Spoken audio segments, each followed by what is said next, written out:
Welcome back, ladies and gentlemen. It is Thursday. It's April the 16th, 2004. It's another Technical Alpha podcast. Got another great show lined up for you today. It continues to be the longest decade of my life. And we haven't even really started it. Mr. Black, how are you doing today, sir? I'm just finishing my dinner here. I had 3 bites. I'm doing good. Oh, fantastic. Yeah. I'm just noticing that Discord has changed the way that their video stuff works, and now there's going to be a mini version of me in the bottom right-hand corner of the screen. Very nice. That people are going to be seeing on stream. My face is everywhere. It's subliminal messaging. People are going to be seeing Deal with it. everything everywhere. 1 second here. And just... You know what? Don't care. That's a meme. I'm leaving it. It's another Technical Alpha podcast.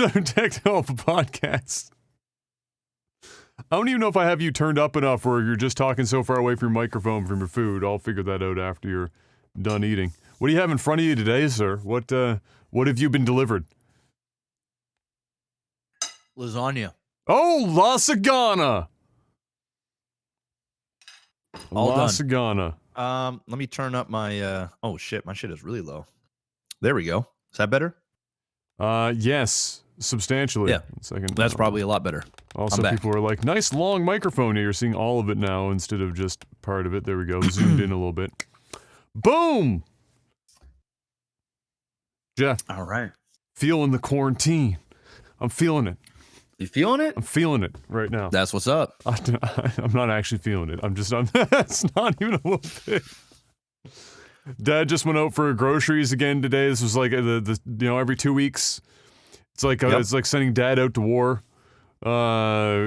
He during senior hours, and it still took 4 hours to get the groceries. Yeah, I had a grocery. I went to the doctor.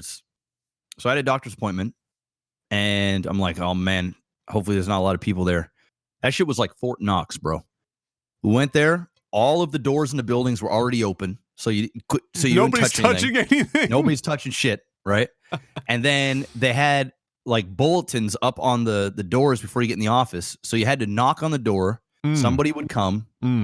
They'd push the button. The door would open. They'd be so far away from you. Then they have like fresh gloves and masks, and there's nobody else allowed in the office. So it was only by appointment. So like you have a specific time, and you are literally the only patient in the building. And then when you leave, then the other patient has another time slot, and then they come in. Holy I was like, shit. damn. Yeah. So they're pretty hardcore. They get that shit on lock. Yeah. So needless to say, it was pretty safe in the doctor's office. And then after that, we got our groceries too. We just did the order online thing. So I just had to drive my car up, and then they just put all the stuff in the trunk.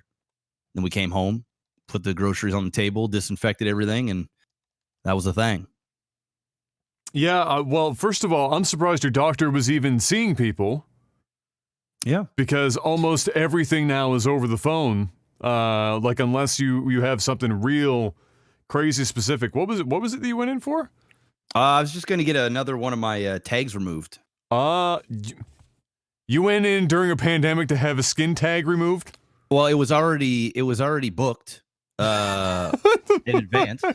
So, and it's gotten bigger. Like I've got one right here. It's a bold move, Cotton. Yeah. I mean, I was scheduled to go in and have mole that's showed up on the side of my head here in the last couple of years.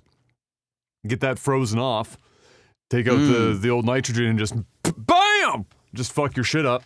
And then all this happened, and then my doctor's office called and said, yeah, so that's not going to happen now. And I said, yeah, that's fine. It's not going to kill me. For my knee, my doctor wouldn't see me. Yeah. So we did that over the phone. Yeah, that's good. But since it was like a family doctor with a private practice, and they're only letting one person in at a time, it was there's nobody else, literally nobody else there. So bless him. So yeah, I just went in and got that done. Bless him.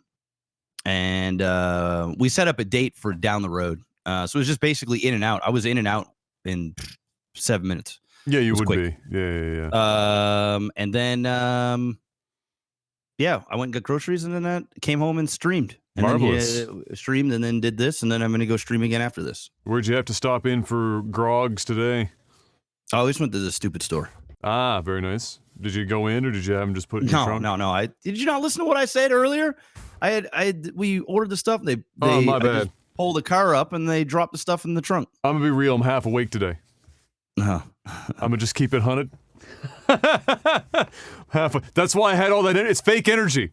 This is me getting the energy up. But yeah, no. Actually, yeah. You talk. I'm actually gonna grab an energy drink because I had no caffeine the last 3 days. It's time. Yeah. We talked about like having Dad do the thing where you just pick up the groceries, have them put it in the trunk of the car, but the wait time was a little weird, I guess, or something. I don't know. I think Dad just prefers to go in, get everything himself, and get out. So I feel like I'm sending Dad, like, ideally it'd be me going out and getting the groceries, but I'm in such close proximity to M, and then M in about 2.5 weeks. Let me see my calendar. About 2.5 weeks from now, M will be clear to help Mum with Nan. And so, since she will be in direct contact with Mum and direct contact with Nan, with me, we can't have that. So, Dad unfortunately gets sent to war every couple of weeks. But yeah, so I was just describing, the situation with the groceries here. But regardless, yeah, it's just another week. It's just another week. Nothing crazy's happened. As far as like pandemic news for here in Nova Scotia, it's another week. Nothing wild has popped up. The only really big thing here, I guess, that doesn't affect you and I directly, is that there've been a inevitable but an unfortunate massive increase in cases in the old folks' homes. Yeah. Has like really gone up, especially in a couple. There's like 2 places specifically that really got hit hard by that, and that's kind of, you want to say it's inevitable, but it kind of is because of the nature of the system, where nurses, at least in Canada, I don't know what it's like in the States, but they're not really nurses, they're caretakers here. Like they're not necessarily RNs or anything yet. Like they might be LPNs perhaps or something like that. But I'm getting all my terminology fucked up. Either way, they're not like practicing in hospitals or anything of that nature. They don't have the qualifications for it yet. And they're not taken on as employees at these places. They're usually taken on as casual workers. And so they don't have any benefits at all. And then they don't have enough hours usually in one place, like anywhere where you're working casual. So I'll call them nurses. These nurses are working in multiple old folks' homes to make up their hours and to make up for the fact that they don't have their benefits. And so spreading shit around. You leave one place, you go to another, and you just spread shit around. Whereas if you're lucky, in some places they reduced quickly enough down to just full-time workers, and that's it. There's nobody who's working in multiple places. It's you work here. It's the only place you work. That's the show. But otherwise, yeah, a pretty average week here. We had a 10 out of 10 day. What was it? 2 days ago now. Days are all just blending together. But 2 days ago, it was like 16 degrees outside, 17 degrees. Shit was marvelous. Sun, not a cloud in the sky. I went outside and I raked the lawn for 2 hours just to get the fuck out the house. and to do something physical.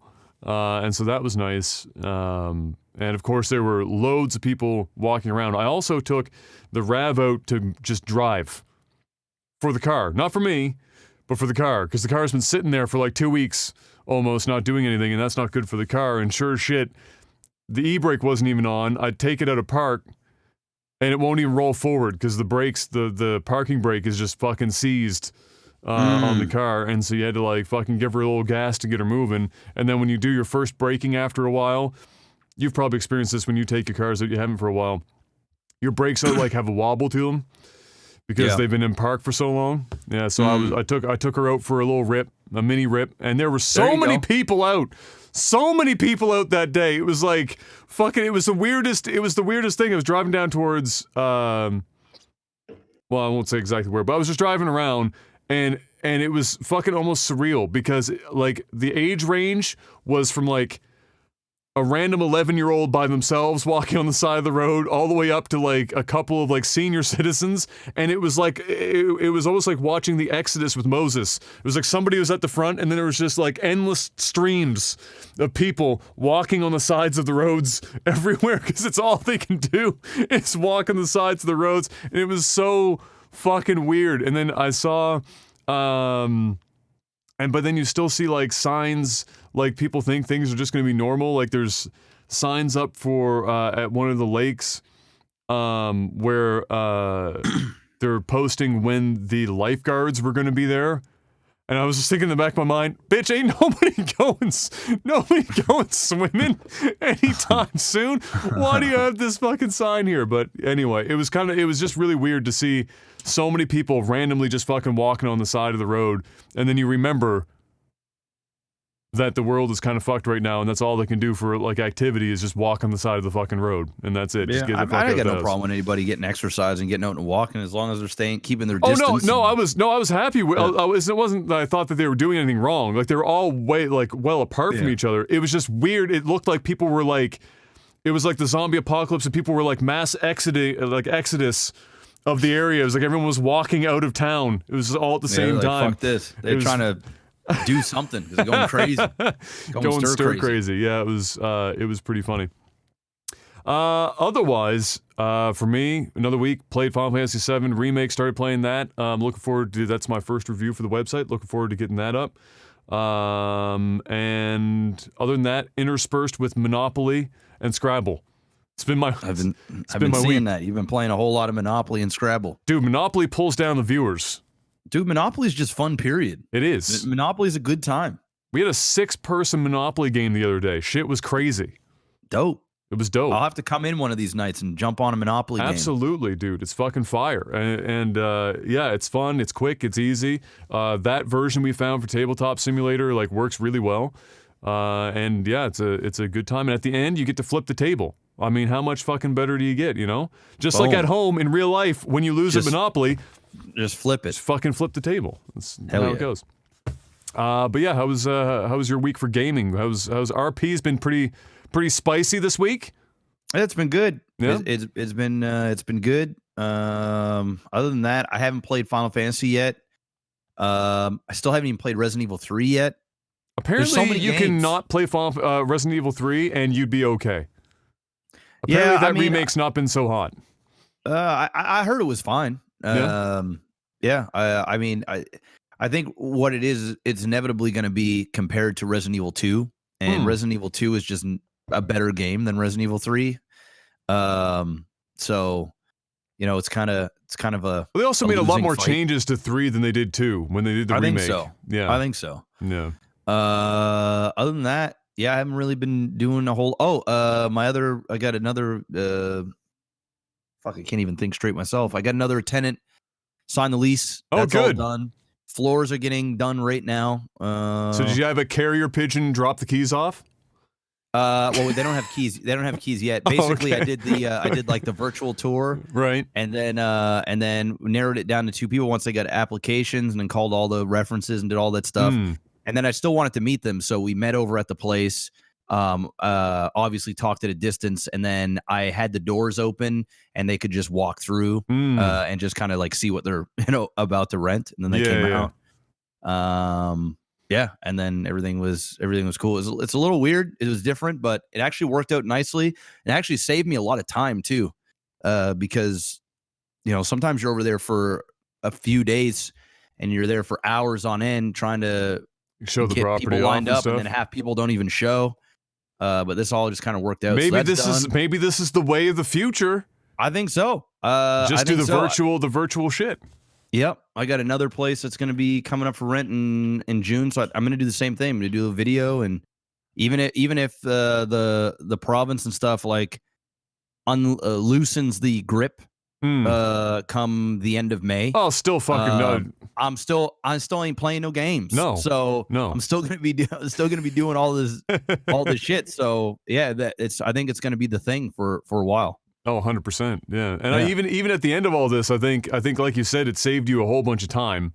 Yeah. And so and it didn't really alter the process in any dramatic way. And so it's probably and people probably also like it because for them it means if you've got a virtual tour of the house and it's thorough, then they don't have to themselves drive out or like bus out or do whatever to get to the property to go through the fucking pomp and circumstance of, hey, nice to meet you. Let's come on in. Let's the only negative thing is you can't physically meet the person. Like you could do like a FaceTime thing and have like an interview or whatever. Yeah. But like I like to meet people and you get a feel for who they are. It's like, hard to read somebody without seeing them in person. Yeah. Exactly. You can see their car, what kind of car they drive. You look at the condition of the car, the interior of the car, because if their car's messy, chances are their house is messy. Yeah, exactly. Like there's certain things that you can pick up on just from meeting people. But I still meet them, but at least I'm not meeting like 15 different people. I'm only meeting one or two last like the finals, so to speak. It's like fucking American Idol. Now you only need to judge the final two singers, and you're not going through the whole horde of people that are auditioning. You know what I mean?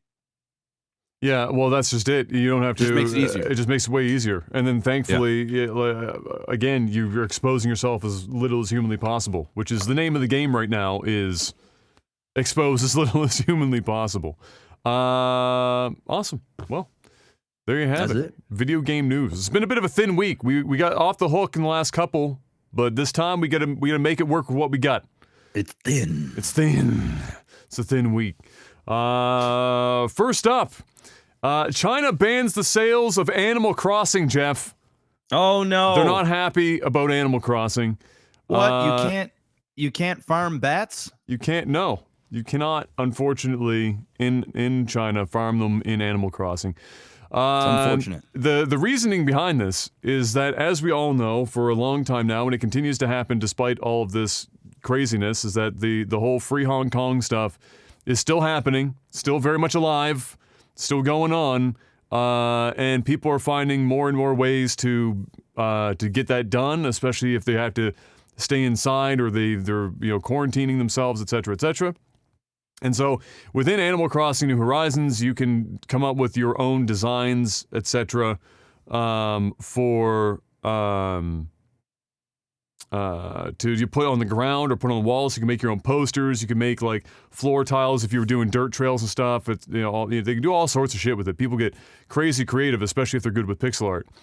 And so people have been obviously taking that, making free Hong Kong related stuff and just plastering it fucking everywhere. And it's a social game, so you can invite people to and from your islands and whatnot. And so the government looked at this and went, well, fuck, people are not just doing this in person now, they're doing this online.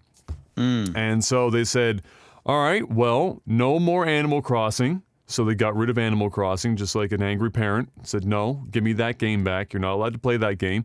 And then to take that a step further, they're either looking into or already have or plan to, I can't remember because the article was a little vague on that, but apparently they're going to extend that to the government basically putting a lockdown on online games, only allowing people within China to play with other people within China. They're not allowed to play with people outside because the fear is for people outside to maybe hear things that they don't want to hear outside of China and vice versa, and of course get the wrong idea as far as they're concerned of the CCP, or perhaps the outside world influencing their citizens, and so they're pulling a North Korea of sorts here, and kind of clamping down even more into basically just putting up a hard region lock, on China for online games. Standard. Because when you want people around the world to not think that you're hiding something, the first thing you do is lock down everything so nothing gets in and nothing gets out. It's the least suspicious thing you can do. Nothing suspicious going on over there. No, absolutely not. No, there's no way, shape, or form is any of that suspicious, and I'm sure they're not hiding anything whatsoever. Tiananmen Square, Jeff, as you know, never happened. Never happened. Just that one dude with the grocery bag standing in front of a tank. Nothing else happened. That was just an art piece. That's fine. Anything else other than that, nope, never happened. So yeah, rip Chinese Animal Crossing players, and apparently the players for every online game ever made. Capcom is working on a Resident Evil 4 remake, as we've just talked about Resident Evil 3, and it should come to no surprise that 4 would inevitably get picked up. This is going to make a lot of people excited because Resident Evil 4 was probably I'm going to say Resident Evil 4 was the first properly mainstream Resident Evil game. That was the one that got them outside of like the horror genre because they made it so actiony that just everyone played Resident Evil 4. That's a good game. That's a fun Resident Evil. Yeah. And it was a nice change of pace. It had that like third person or like that over the shoulder view. Made that view it actually made that whole style of gameplay popular. Yeah. Yeah. And on the only downside for 4 is that it paved the way for 5 and 6. Otherwise, 4, great game. Yeah, we don't talk about 5 and 6. We don't talk about 5 and 6 though. So no surprise, it's happening. Remake is coming. It's apparently going to be headed up by M2, which is a brand new studio, or new enough anyway, which is co-founded by former Platinum Games head Tasuo Minami, who has apparently the studio's been prepping to do this project since roughly 2018. So, I mean, Platinum obviously has a great background in general, other than having that Xbox game be canceled. I mean, Bayonetta is a fucking 10 out of 10. They do good games. They have done good games. He was part of that. But I guess the idea is that we're supposed to be excited because he's part of the project. It's also rumored that the people that worked on chiefly Resident Evil 2's remake is also going to be part of this. Okay. And so that mashup with their powers combined could be a good one. I suspect that most people, I think they also put up, if I'm not mistaken, Chad can correct me on this, but if I'm not mistaken, either yesterday or the day before, Capcom put out a call for people to give them feedback about Resident Evil 3. And so I guess the hope there as well will be that what people didn't like about what they did with Resident Evil 3's remake, they will not do the same when it comes to 4. In terms of what's likely going to be things like, don't fucking change so much. If you don't need to, don't fucking do it. And hopefully it will end up more like Resident Evil 2. And I agree with what you said in terms of Resident Evil 2 being better than 3 in general. Like just in terms of the two games. It's just a better game. It's just a better game, and I agree with that. But they really, from what I've read about 3, because I haven't played it, I played 2, but what I've read about 3 is, I mean, really, it's a short campaign to begin with. I mean, you're talking like 4 hours, maybe 4 to 5. 6. Yeah. And so you're expecting people to pay $79.99 Canadian for. Bro, I bought 10 copies of that game. Oh my God, why? For the stream. I was just like selling out a bit, and then I realized like, whoa. I was like, whoa. That's $900, Jeff. It was a lot. It was a lot. Adam. It was a lot. That's $900. It was a couple. If there's tax on it. I don't know if you had to buy it on a platform that had tax or not, but it was each copy was like $90 Canadian. Oh, fucking ow. Yeah. Ow. I kept my receipts. It's a good idea. That's going to be a write-off. I kept my receipts. 100%. But yeah, hopefully they do well with 4. 4 doesn't even like really need a major. If anything, 4 would be the one that would require the least amount of alterations. Yeah. Right? 4 is almost exclusively a graphics boost. Yeah, that's pretty much it. Yeah. And maybe add a couple of like Small new game things. plus type things, maybe. Yeah. Quality of life improvements. That's pretty much and it. That's fucking it. If they go beyond that, I think they're overthinking it, because 4 really really seriously doesn't need anything done to it. So there you go. So for those of you who are interested in 4 or haven't played 4 in a hot minute, this is going to be your chance. And by the cycle of how fast they're pumping those ones out, I mean, shit, that could be end of the year. 2020. I would say 2021. Yeah. Especially since we're going to be slowed down a bit by Space Godzilla. It comes for us all. Next up, Valorant. Jeff, Valorant is a popular video game. Have you been watching? You've been playing it, actually. You've been playing some. I've put in probably close to 30 hours. Yeah, I was going to say about 30 hours based on what I've been seeing. What are your thoughts on? We didn't talk about it last week, so what are your thoughts on Valorant? The first night that I played, I didn't like it all that much. Now, the reason why I didn't like it all that much is because it's not really my style of competitive shooting. Like it's Counter-Strike. Yeah.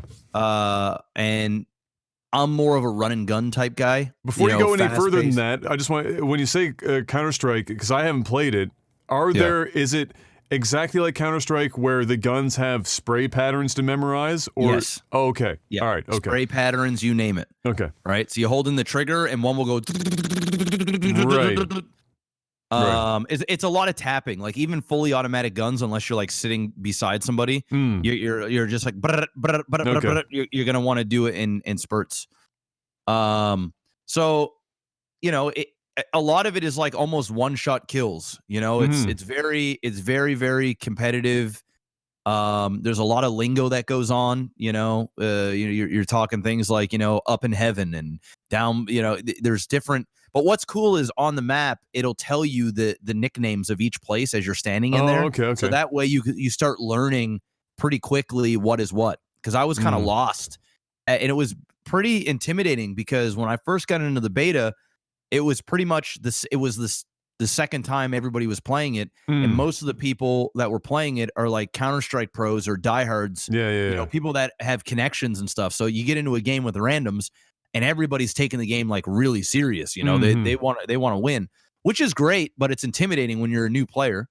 So my first night that I played, although as I kept playing it as the night went on, I started enjoying it more and more. Second day that I got in, I started learning the lingo. I started learning how to buy, when to buy, and all the strategies. Started falling in love with it, and I think the game is very well done. I think it's extremely well done. There's one character in particular that has like a rocket launcher that everybody hates. It's stupid. It doesn't belong in the game. Oh, I saw a gif of that where a guy just 1v5'd an entire team all with one hit. And it's really he didn't bad even land broken. it close. Like you don't. It's bad. It's really bad. It's fucking broken. But at the same time, it's new. It's in beta. Yeah. These things are it's gonna happen. You just kind of deal with it. And the good news is like you don't get those ults like every single round, so it's not like you're constantly dealing with it. But it is annoying. But yeah, I think the game's great. I think it's going to be a massive game. It's already big. Yeah. It's not even it's not even open to everybody. No. I mean, when this game opens up, I called it out as soon as it came out and I started playing it. I knew they hit gold with this. The thing that really fucking set it off right now for them is, as stupid as it sounds, Space Godzilla is helping them out a lot right now. Of course, yeah. For both players and viewers, but more specifically, people who want to play the game or who are interested in it. Demand is super high. And they're controlling the flow and how they're making really specific and fucking genius use of that flow is drops on Twitch. And so by doing that, it runs the viewer count number through the fucking roof, and it's free advertising. That's being made right now. Oh, just insane. People are making millions right now. Huge money. Over weekends. Huge money.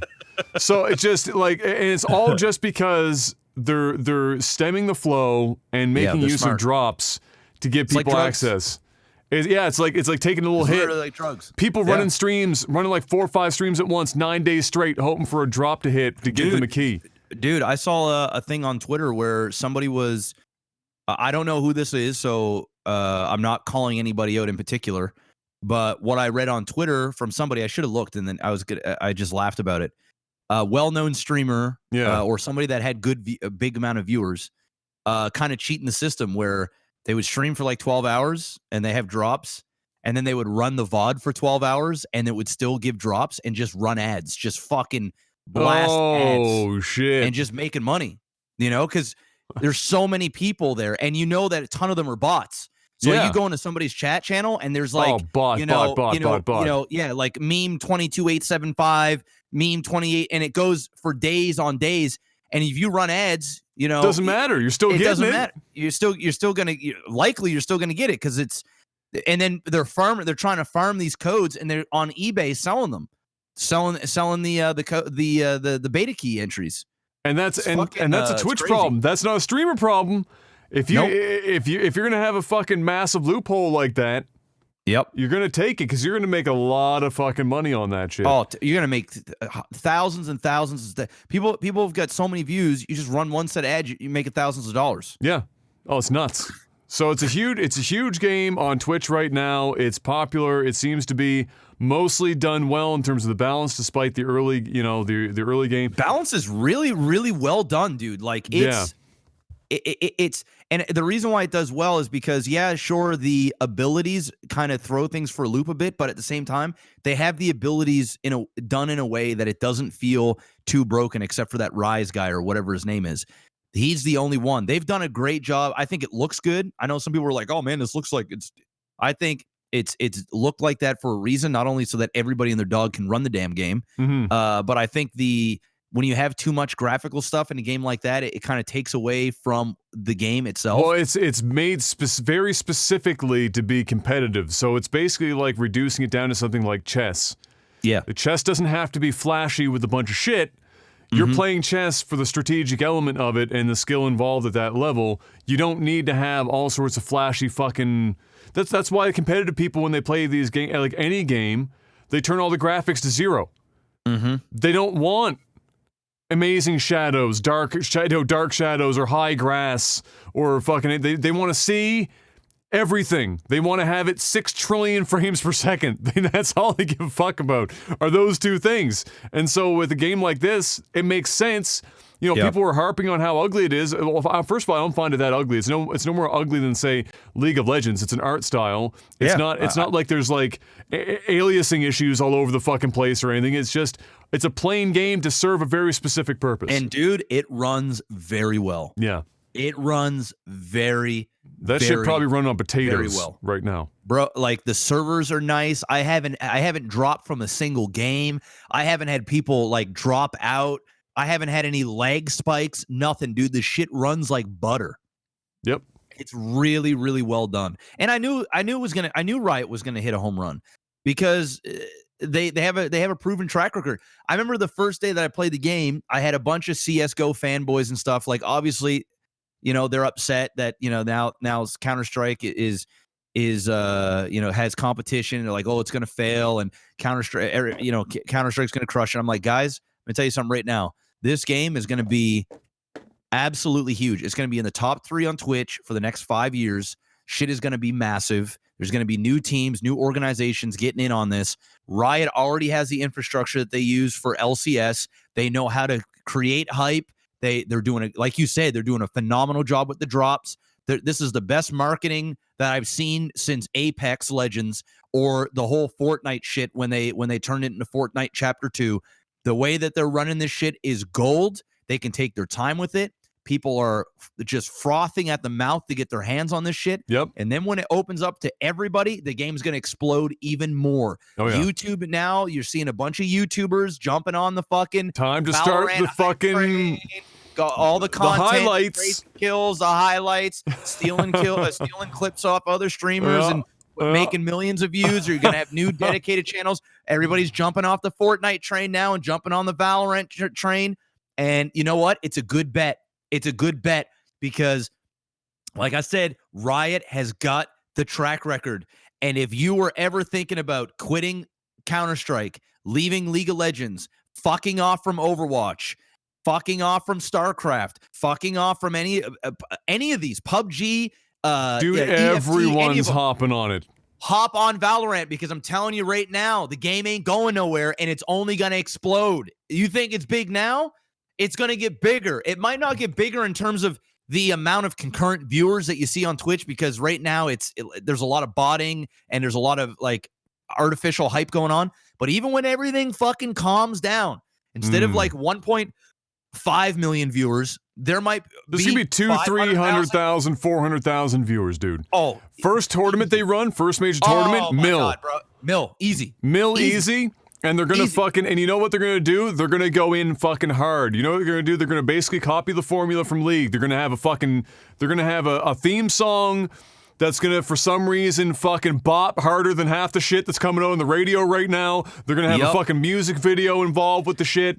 It's gonna be turned to fucking 11. They're gonna have everyone is gonna be vying for a caster position on this thing. So you're gonna get top commentators. They're gonna have top production. And unless they seriously, they won't somehow cut their own fucking Achilles on both sides on the way in, they're gonna hit several home runs. Not only that, dude, they have waited, and it's actually incredible what Riot has done, because not only have they dominated the esports world for many years now, or at least on the Twitch side of things. I mean, let's be real, they pretty much just dominated, period, for many years. They waited.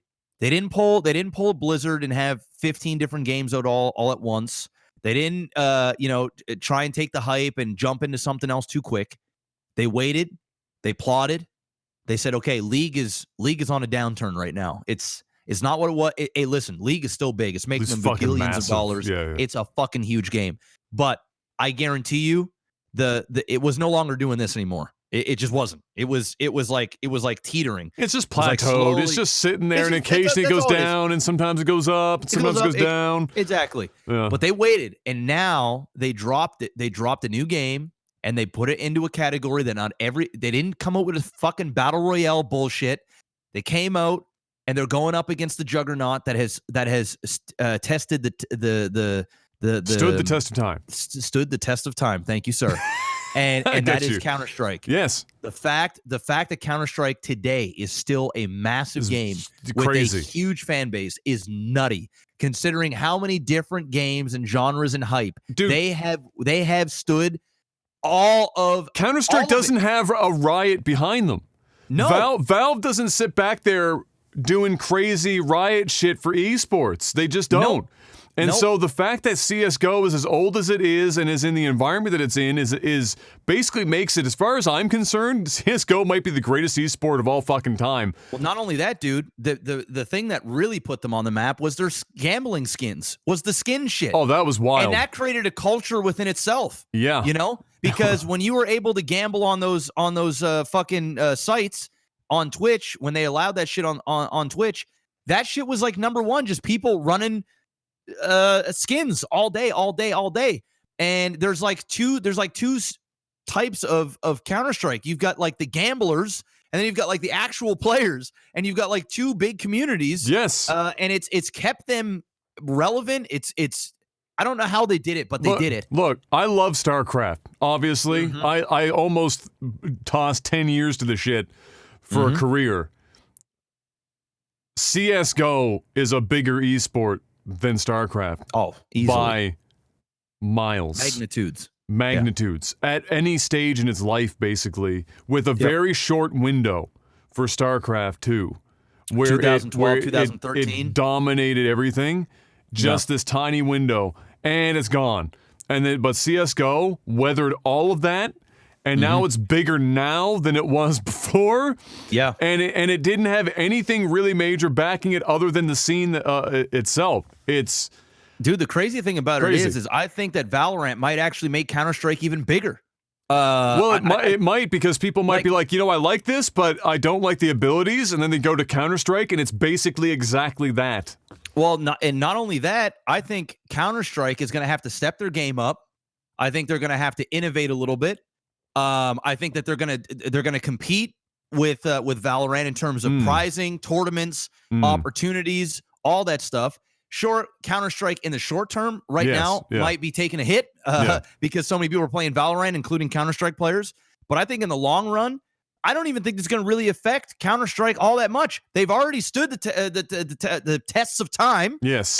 They're going to do it again because that's Counter-Strike. But Valorant is going to surpass it in terms of viewership. You know what I think this is going to be? You know what I think this is going to turn out to be? League of Legends and Dota. Yeah. You're gonna have Valorant and the casuals. Valorant is League of Legends. I mean, obviously, and then CS:GO will be the Dota.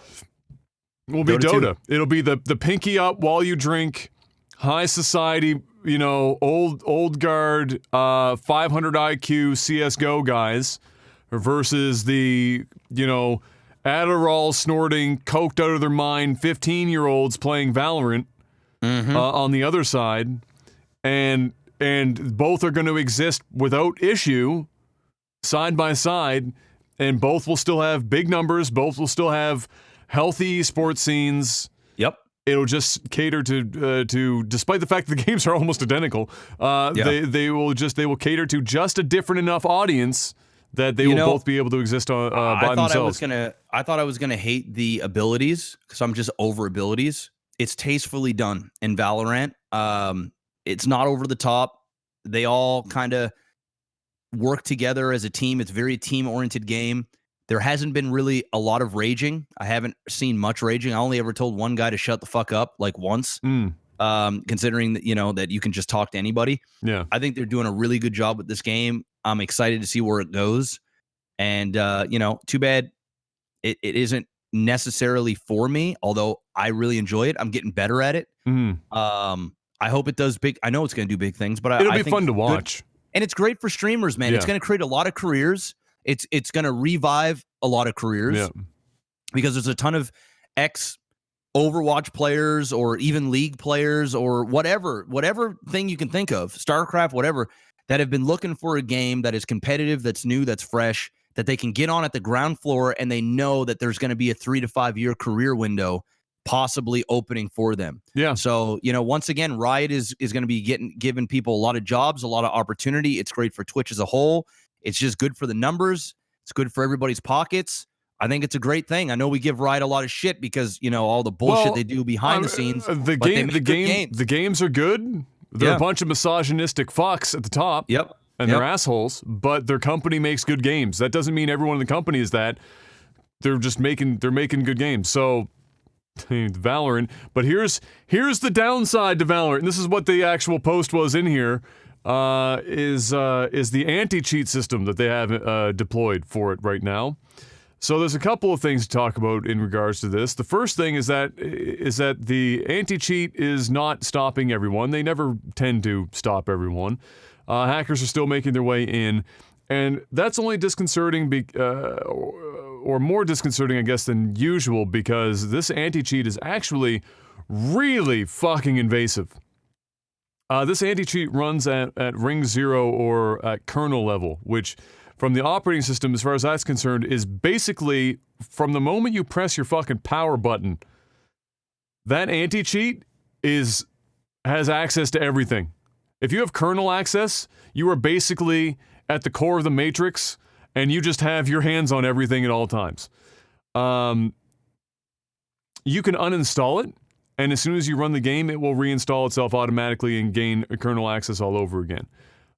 So when you have that on there, everyone's concern is, regardless of what company would deploy this level of anti-cheat, it's a massive security hole, because if any singular person cracks that shit and breaks in, they can get access to pretty much everything that happens on your computer at any point in time.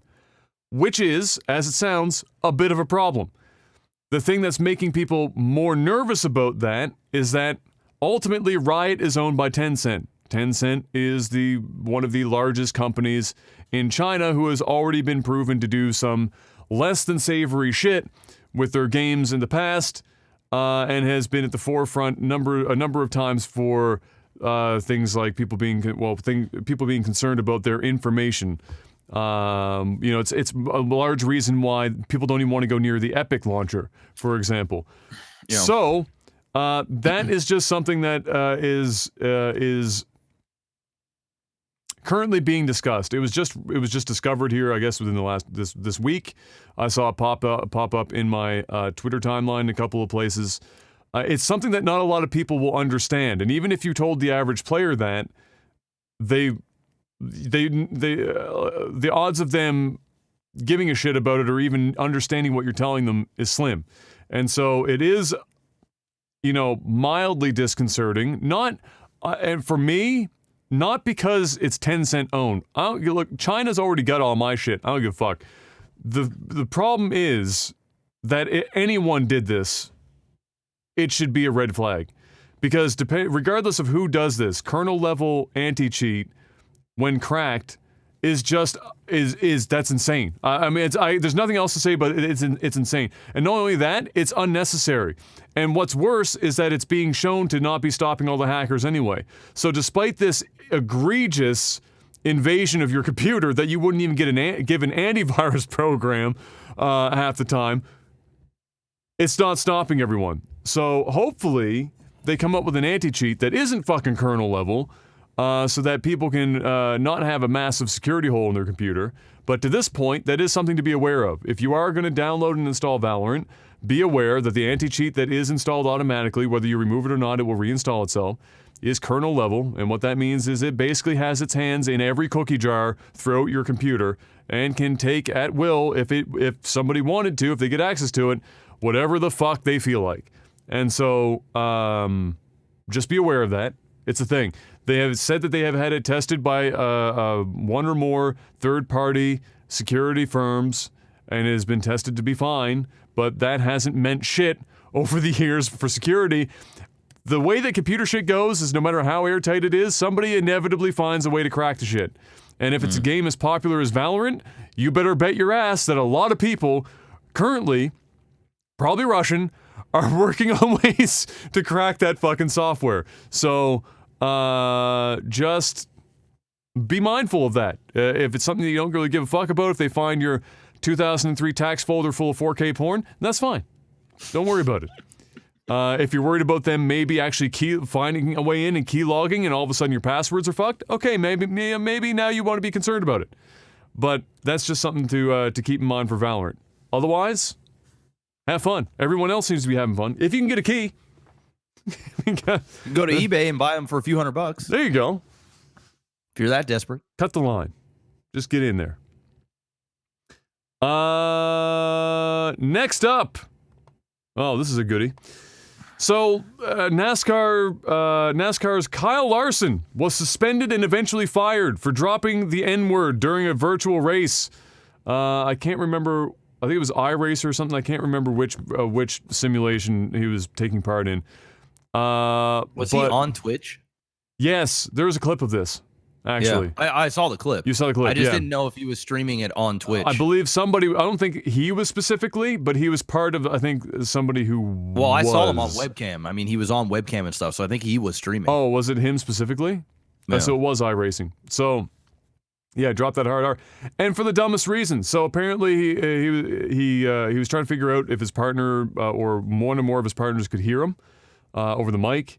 And obviously, the number one way to test that is to say something so unbelievably offensive that they couldn't possibly be trolling you and continue to tell you that you're not saying anything.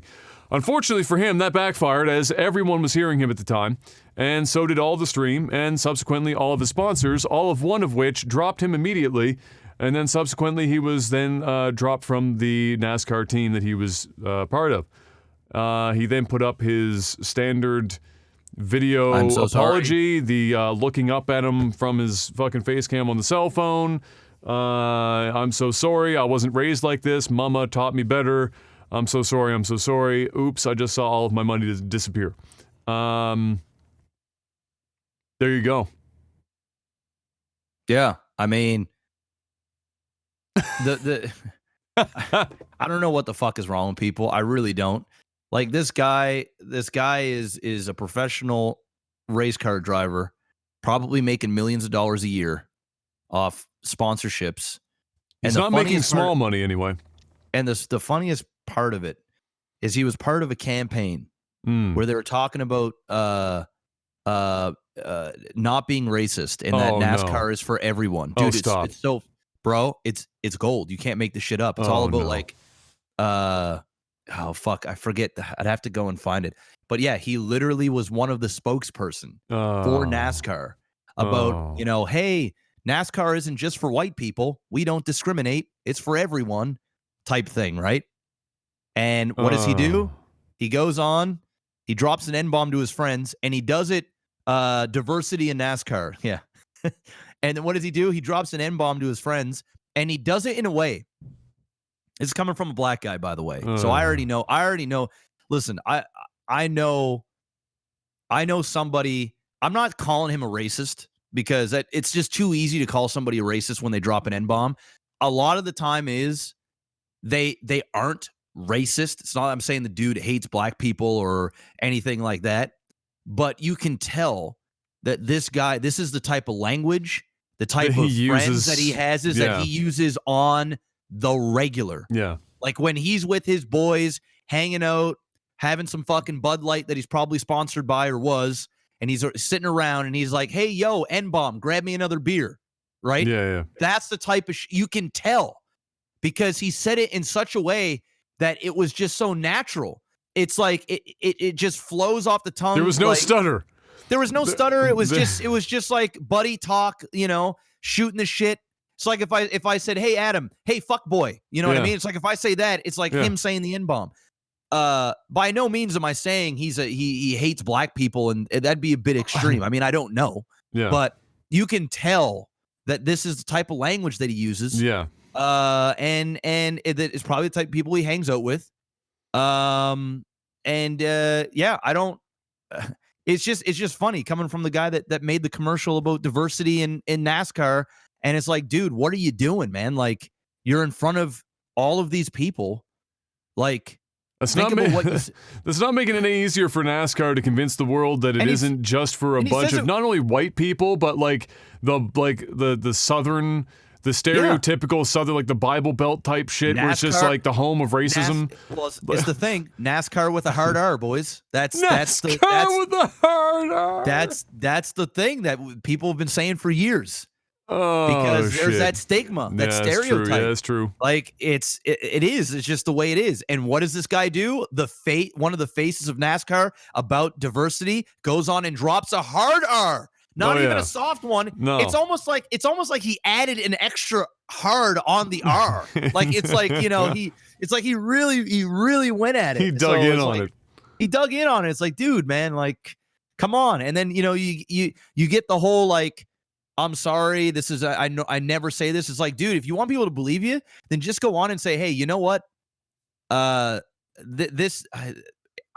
just kind of slipped. And to be honest, these are the types of things that I say with my boys, and we just fuck around and stuff. And I need to learn to like not say those things period and just change the way like I use my vocabulary to say things. It's like if somebody says, oh man, that's gay, you know what I mean? Yes, that's how he uses that. You know what I mean? Doesn't mean that you're homophobic if you say it or anything like that. It just means like it's a little insensitive. I still call things retarded when I try not to, but it happens anyway. It just happens sometimes, right? It's not saying that you have a problem with people that are, you know, mentally challenged. It has nothing to do with that. It's what you use part to describe of your vernacular. Yeah. Exactly, and you need to remove that specific thing. I'm not trying to compare the hard R on the N-word to gay or retard. Yes. But I'm using that as an analogy. But it's you know a similar, what I mean? it is a similar concept, yeah. And it's that much deeper though when you're dealing with NASCAR. Like there's already this like it's a stigma, and he's part of the program. They're trying to like get rid of the stigma, and it's just like, bro. Yeah, it's come on, man. Yeah, come it's on, bro. Not good. Not good. But anyway, why you gotta be like that, Kyle? Come on, Kyle. What are you gonna be like that, Kyle? Man? Don't be such a Kyle. Kyle with a hard R.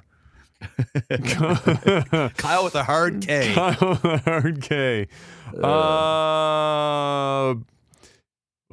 else? PlayStation.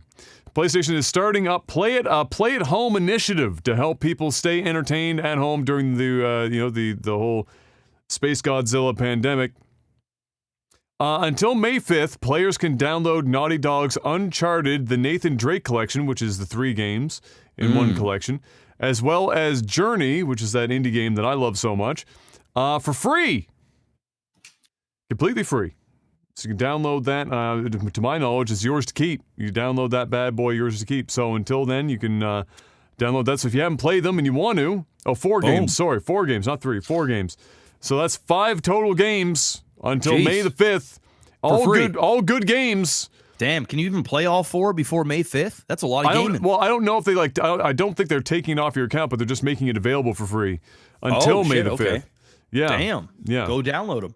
Yeah. So go and make use of that. Even if they were only making them available until May 5th, that's still pretty fire.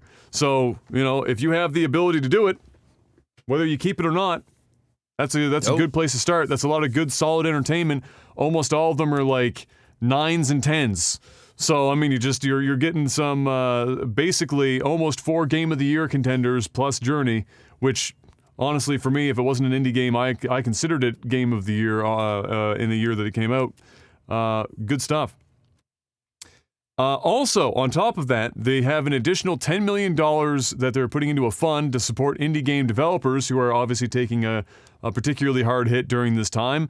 It's hard enough for big game developers and publishers to weather this kind of storm. It's obviously infinitely more difficult for indie developers to be able to do the same thing. And so they have an initiative that will have more info about that forthcoming, but there is this $10 million initiative that they have in place for indie developers. So there you go on that front, which is pretty neato. Mm-hmm. That's dope. Yeah, that's dope.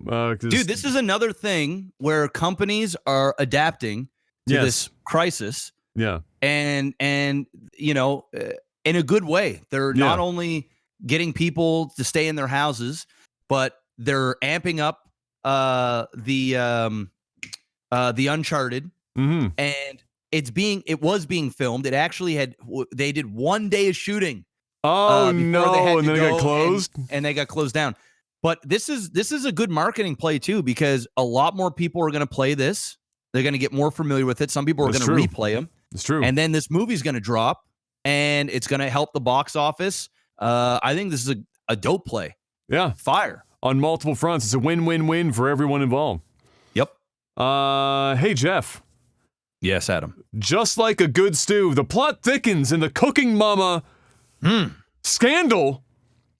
As a new announcement was posted up by the company today. This is by Office Create Corp.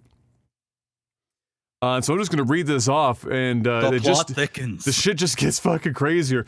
So this is their notice that they put up. We would like to thank our fans and customers for their support over the years for the Cooking Mama franchise. As many of you know, Planet Entertainment LLC in Connecticut, U.S. It's known as Planet. Recently released Cooking Mama Cookstar for sale in the US, Europe, and Australia. This was an unauthorized release in breach of Planet's contract with Office Create. So this was the developer breaching contract with the property owner, who's putting this notification up. In August of 2018, Office Create licensed Planet to develop the Cooking Mama Cookstar game for Nintendo Switch. Unfortunately, the quality of the game builds failed to meet the standards that our customers expect and deserve. Office Create rejected a wide range of deficiencies affecting the overall feel, quality, and content of the game. Yet, despite being contractually obligated to correct the identified deficiencies and resubmit the corrected game for Office Create's approval, Planet proceeded to release Cooking Mama Cookstar without addressing all of the rejections and without Office Create's approval. So they just skipped half the contract and said, fuck that shit, send it out the door.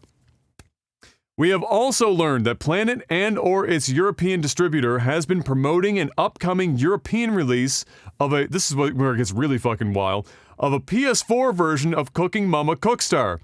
Office Create has not licensed Planet or any other entity to create any Cooking Mama games for the PS4.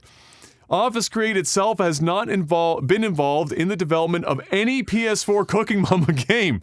So What's going on? So not only are they ignoring the license holder, they're making ports to a game that was never meant to even exist in the first place.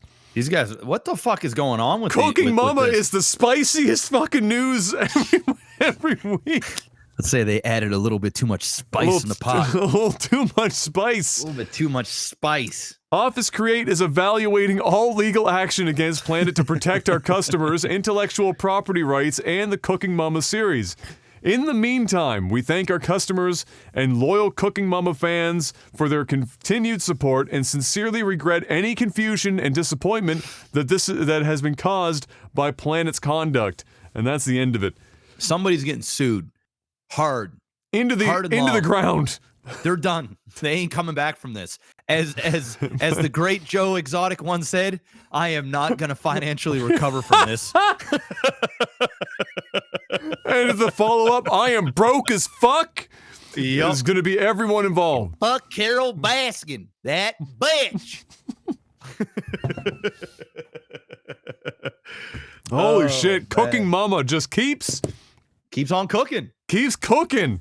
So who knows what we're going to find out. Now we get to wait for the fucking legal proceedings for whatever this Can't is. wait. Holy shit. Can't wait.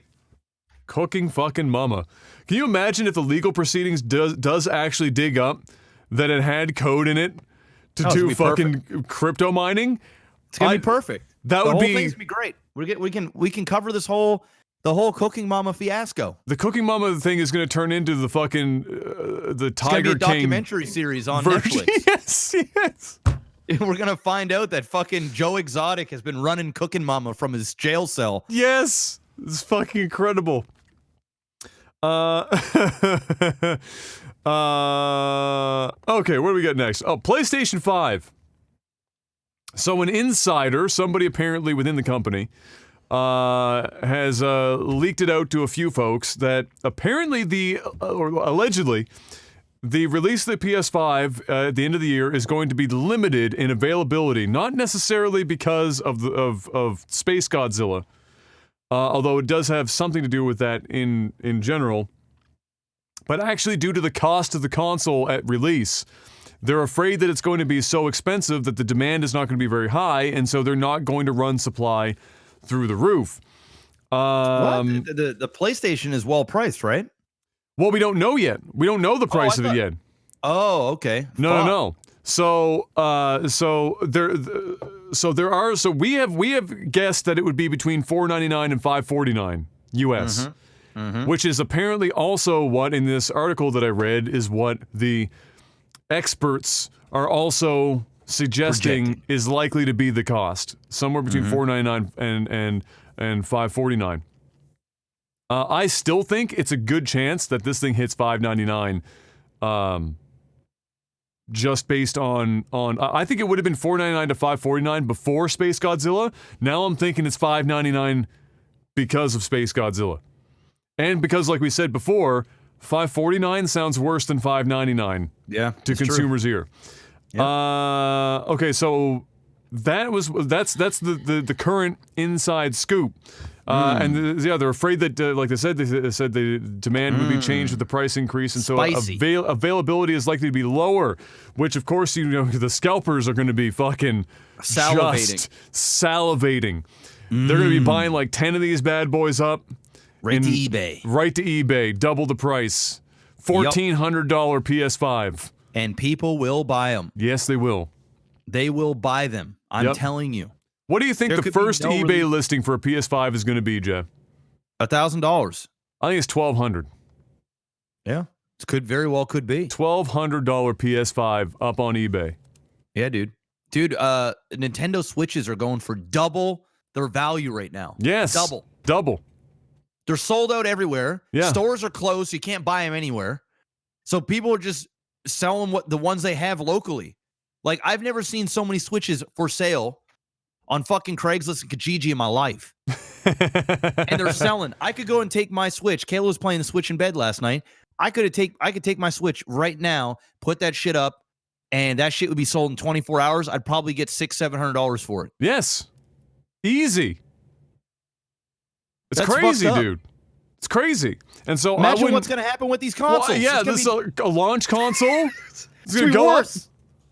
I'm thinking 1,200. Yeah, you're probably right. But, that's it's a rumor. Sony was contacted. They haven't commented on it.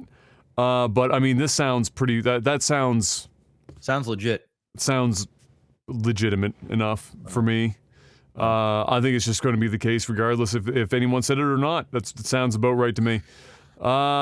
Next up, speaking of the Nintendo Switch, my man, Nintendo Switch firmware update 10.0.0. The big one. We've entered the future, Jeff. Nintendo Switch is finally allowing you to remap your controller buttons. The dream. The dream has happened. Furthermore, it's finally happened. Furthermore, you can actually move games to the SD card finally. Damn, that's actually a big update. The future is now, where you can make use of your SD card. That's dope. Yeah. I've got about 5 SD cards in a bucket somewhere back there. Yeah. From like 2012 when they were actually important. Yes. And finally, I might actually get to use them again. Yeah. Finally. Great. But that's the thing. However, asterisk here is that functionality, if you're moving it off of the console's memory onto the SD card, there are things that don't make it over. You'll have to double check if you're interested in this at home. You have to, the save games and stuff I don't think make it over. I think it's just the game. And so keep that in mind. Well, that's not that bad because typically when you're going to take shit off anyway, you're like done playing. You just don't want to take up space and you just want to store all your library somewhere. Yeah. I mean, in the internal, like they were saying in chat, like, the internal memory is like almost nothing. You can put like 2 games on it. Yeah. So it is nothing. That's why I started basically re-downloading. I deleted everything off my Switch and I re-downloaded everything and to the memory card the second time around. Because at the time I didn't have the option to move them on the console, but it was for that reason. You have like 2 fucking games. Like, who wants to do that? So, it's ridiculous. But there you go, 10.0. Remap your controller buttons, and that's some other stuff. One of the weirdest things in the update was it allows you to bookmark up to like, I think, 30 or so news articles on Twitch's news, or not Twitch, on the Switch's news thing. I didn't know there was a demand for people to be able to bookmark news, but on the Switch. But there you go, bookmark away. There you go, to your heart's content. Next up, not wanting to be left off of the remaster, remake, whatever hype, Crysis got leaked here yesterday and confirmed more or less at this point, in that it is the original Crysis is getting a remaster. It's getting updated graphics that includes their own ray tracing, their engine-based ray tracing, so hardware agnostic, meaning it doesn't matter what graphics card you have, you're going to be able to get ray tracing. And it's coming to PC, Xbox, PS4, and they're even putting that bitch on the Switch. Oh my goodness, the Switch is just getting everything now. So to answer the age-old question, can it run Crysis? Apparently the Switch will be able to run Crysis. Boom. Yeah, I doubt it's going to have ray tracing, but it'll run. It'll run. We'll have to see how well it runs, but it's gonna run. And so there you go. So if you're a big Crysis fan, that's gonna happen. Oh, right, yeah, we have to tell everyone hit the fucking like button. Oh shit, man, Mark did give me a video, but unfortunately, we remade it because the last one needed to be updated. But for whatever reason, OBS didn't like it. I tried to put it in, and it the box was like 1 pixel up in the top left corner. Didn't like it. So hit the like button then. That's eventually coming, but smash that like button. Hit it. Smash it. Do things Get to on it. Can it rerun Crysis as a new hashtag for Remastered? Yeah, okay. I'm behind that. Crysis, so poorly optimized, we asked the question, can it run Crysis for like a decade? It's a good meme. Next up and last in our gaming news list, Silent Hills is back on the menu of rumors, Jeff. I'm getting tired of hearing this back and forth with Silent Hill. Make a decision. I feel like we're getting close. I feel like we're getting close to knowing. Because right now we got this rumor coming up hot off the press because Suehiro Maruo, known for his work, I just butchered that man's name. Suehiro is definitely right. The Maruo, I have no idea how to pronounce that. Known for his work in horror mangas, posted pictures on his Instagram of a gravestone with Silent Hills written on it. And then the next picture was the front door with the company logo thing for Konami's headquarters, saying in the caption, "Afternoon invitations, hope you'll join in." And if that doesn't sound like a Silent Hill game being made, then I don't know what the fuck they're doing. It's either they're really trying hard to stay relevant in the news right now, or there's actually a Silent Hill game coming. I mean... The motherfucker is a horror manga writer. If we can't get that as being, like, definitive proof that Silent Hills is coming in some way, shape, or form... I think we're going to see it. Then I don't know what is. Yeah, I think we're going to see it. There you go. Make it happen. Make it happen. I want to see it. Just make it good. Which means, ideally, Konami, don't be the one at the head. Just hand it to somebody else. Pass off the rock to somebody else, for God's sake. Jeff, that's all we got for gaming news. You know what that time it is then, huh? What is it means it's time to tell everybody about the sponsors. That's fucking right, it is. I'm just going to start off with Elgato. All right, do it. If you guys ain't got a Stream Deck, go pick one up. Link is in the description below. If you don't have any proper lighting, whether you're a photographer, a streamer, a podcaster, whatever the case may be, go pick it up. Maybe you just want more lighting. That's right. Go pick it up. Hey, if you're looking for a green screen that is very compact, easy to bring up and bring down. That's right. Go check out Elgato. You want to spice up the 90,000th TikTok video that you've recorded this week? Get a green screen. Start putting some shit behind you. Oh.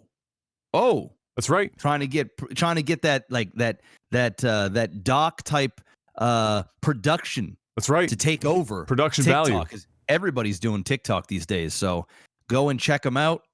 Link is in the description, so go click on that. Go check them out. If you're listening to this on RSS feed, just go check out Elgato or come over to the YouTube and click on the link underneath and go pick up some products. That's right. Can't forget about NordVPN. That's right. NordVPN, straight up juggernaut. You guys, every month, y'all are grabbing subscriptions, and thank you for supporting the podcast.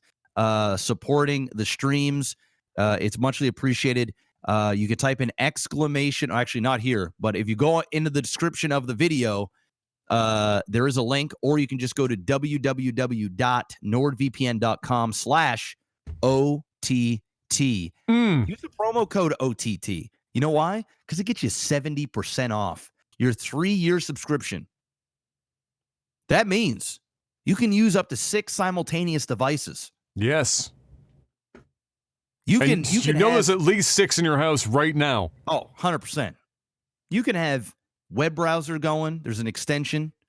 You can have a desktop app. You can have an app on your phone. You can have an app on your smart TV. Tons of ways that you can use your VPN to watch things that are region locked, to bypass some data capping, to stay safe and anonymous, to just visit a different country because we're all just sitting in quarantine right now. So you can just do it virtually. You know what? I think I want to just be in the U.S. Actually, that's probably a bad one to go with. I think I just want to be in, like, Barbados. Easter Island. There you go. You'll go there. You can visit anywhere you want by just one click of a button. Boom, just like that. Servers are fast. You can stream on them. You can game on them. You can stream and game on them at the same time. That's right. That's right. And if you don't like the service, they have a 30-day money-back guarantee, which means if you're not getting what you want out of it, if it's not fast enough, if it's just not doing what you want it to do, which I don't see why it wouldn't, you can get all your money back No questions asked within 30 days. Easy. NordVPN, go get yourself a subscription. Because when you guys are supporting the stream, hey, we can keep this show going. It's been over 3 years, a long time. It's been a long time. We're trying time. to get 3 more out of it. We're trying. We're squeezing it. We're squeezing it. And we've been squeezing Leg TV for a long time. It's squeezing hard. There's still some juice. There's still some juice. We're really testing the old adage, can you squeeze blood from a stone? We're going to find out. We're going to find out one way or another. We're going to find out. But if you guys are not in the market right now for a VPN, when you do get ready to be in the market, think of us and use that promo code OTT with NordVPN. That's right. Also, patreon.com/legtv. If you want to support us directly, that's the place to do it. It's as little as $1 a month. Hey, if 100 people did $1, it's $100 a month. You know what that is, Jeff? That's roughly how much the U.S. government is hoping that people can survive on for the next 10 weeks. There you go. We're going to... If they think it works, obviously, hey, you can make it happen. Hey, hook us up with some Trump bucks. Give us a Trump check. Make sure your name's on it. Get that name. So we know who gave it. That's right. And we know who we can praise and who saved the day. That's right. That's what we're looking for. Patreon.com/legtv. And hit that like button. Hit the like button. Hit that like button. That's a free way to support. You ain't got no money? You don't want to give no money? That's cool. That's fine. Hit that like button. Leave a comment for the algorithms. Hit the little fucking bell dingy thingy, whatever they got going on. Yeah. Share it. Do that. And we appreciate that. That's it. Mr. Black, it's now time for movies and TV. Disney might not be in as great a shape as we once thought, Jeff. They might also need that $1 a month paycheck from Donald Trump. We talked about this the other week where we were like, oh, Disney's like just fucking massive. And it's true. They're likely to be perfectly fine. However, they're not doing as well as most people probably would have thought, including us. According to a new report, they are burning upwards of $30 million a day and took out a $6 billion loan at the end of March. Netflix currently is actually worth more than Disney, as Netflix's stocks continue to go up and Disney's continue to fall.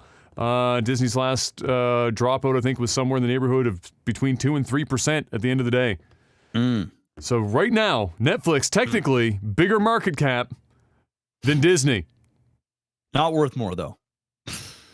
Well, as far as the stock market's concerned, the market cap is bigger for Netflix than Disney. Okay, so there's multiple reasons for this. All right, yes. So it's not that they're burning $30 million a day; it's that they're losing $30 million. Well, that's what I mean. They're not physically taking money out of their bank accounts and burning $30 million, but they're losing $30 million a day.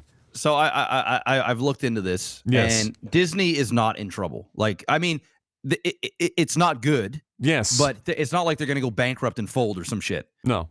What they did is they brought Bob Iger back. Yes. So he's coming back as basically a consultant. Just when they thought he could get him out, he's right back in. Right now, he's there to appease to make.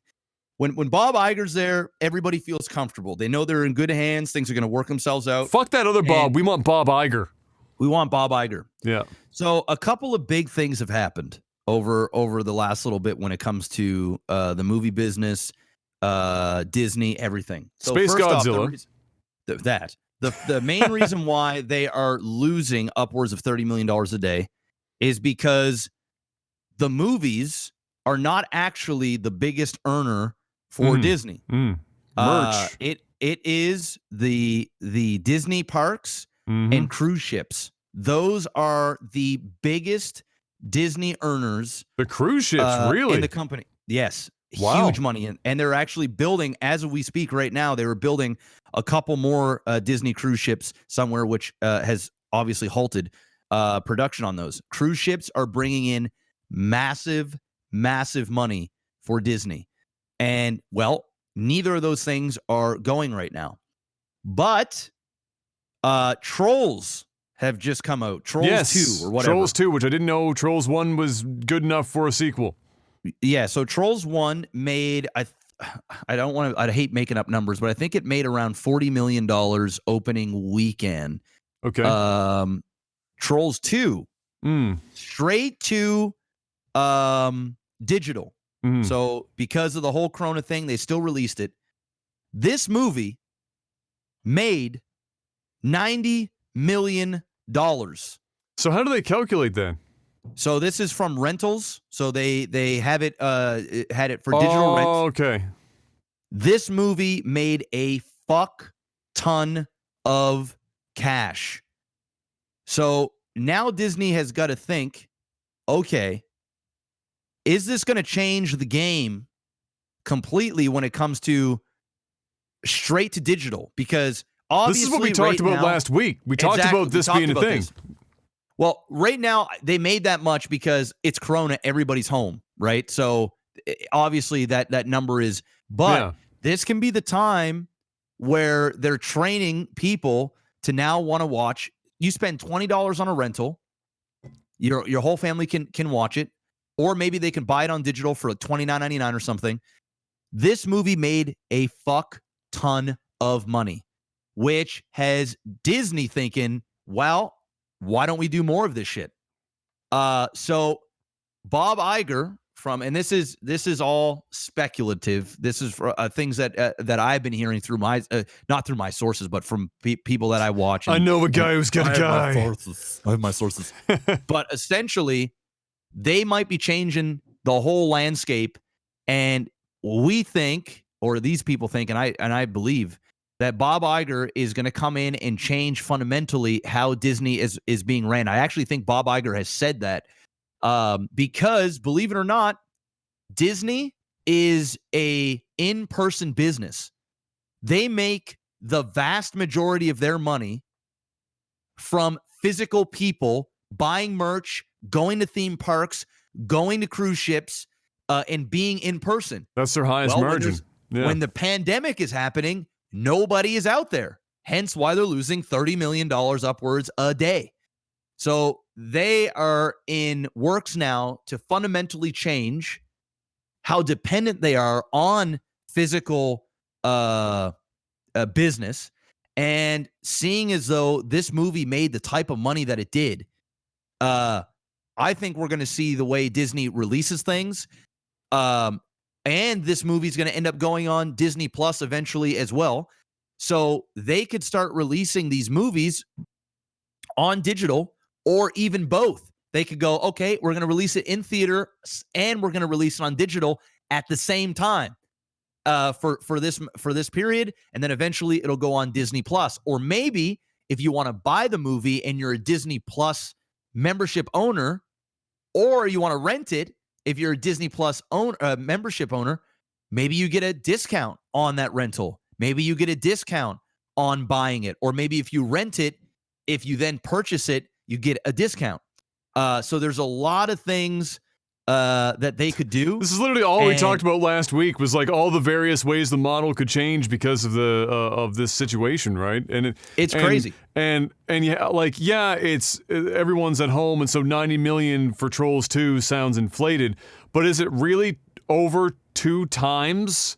No. Inflated? No. I doubt that's the case. And this is Trolls 2. I mean, this is not exactly a high volume fucking movie. This is Frozen 2. This is Trolls 2. And so my question to you, Jeff, is, because I'm going to say it's going to happen, is which Marvel movie is the one they dip their toes in the water to test how far this model can be pushed?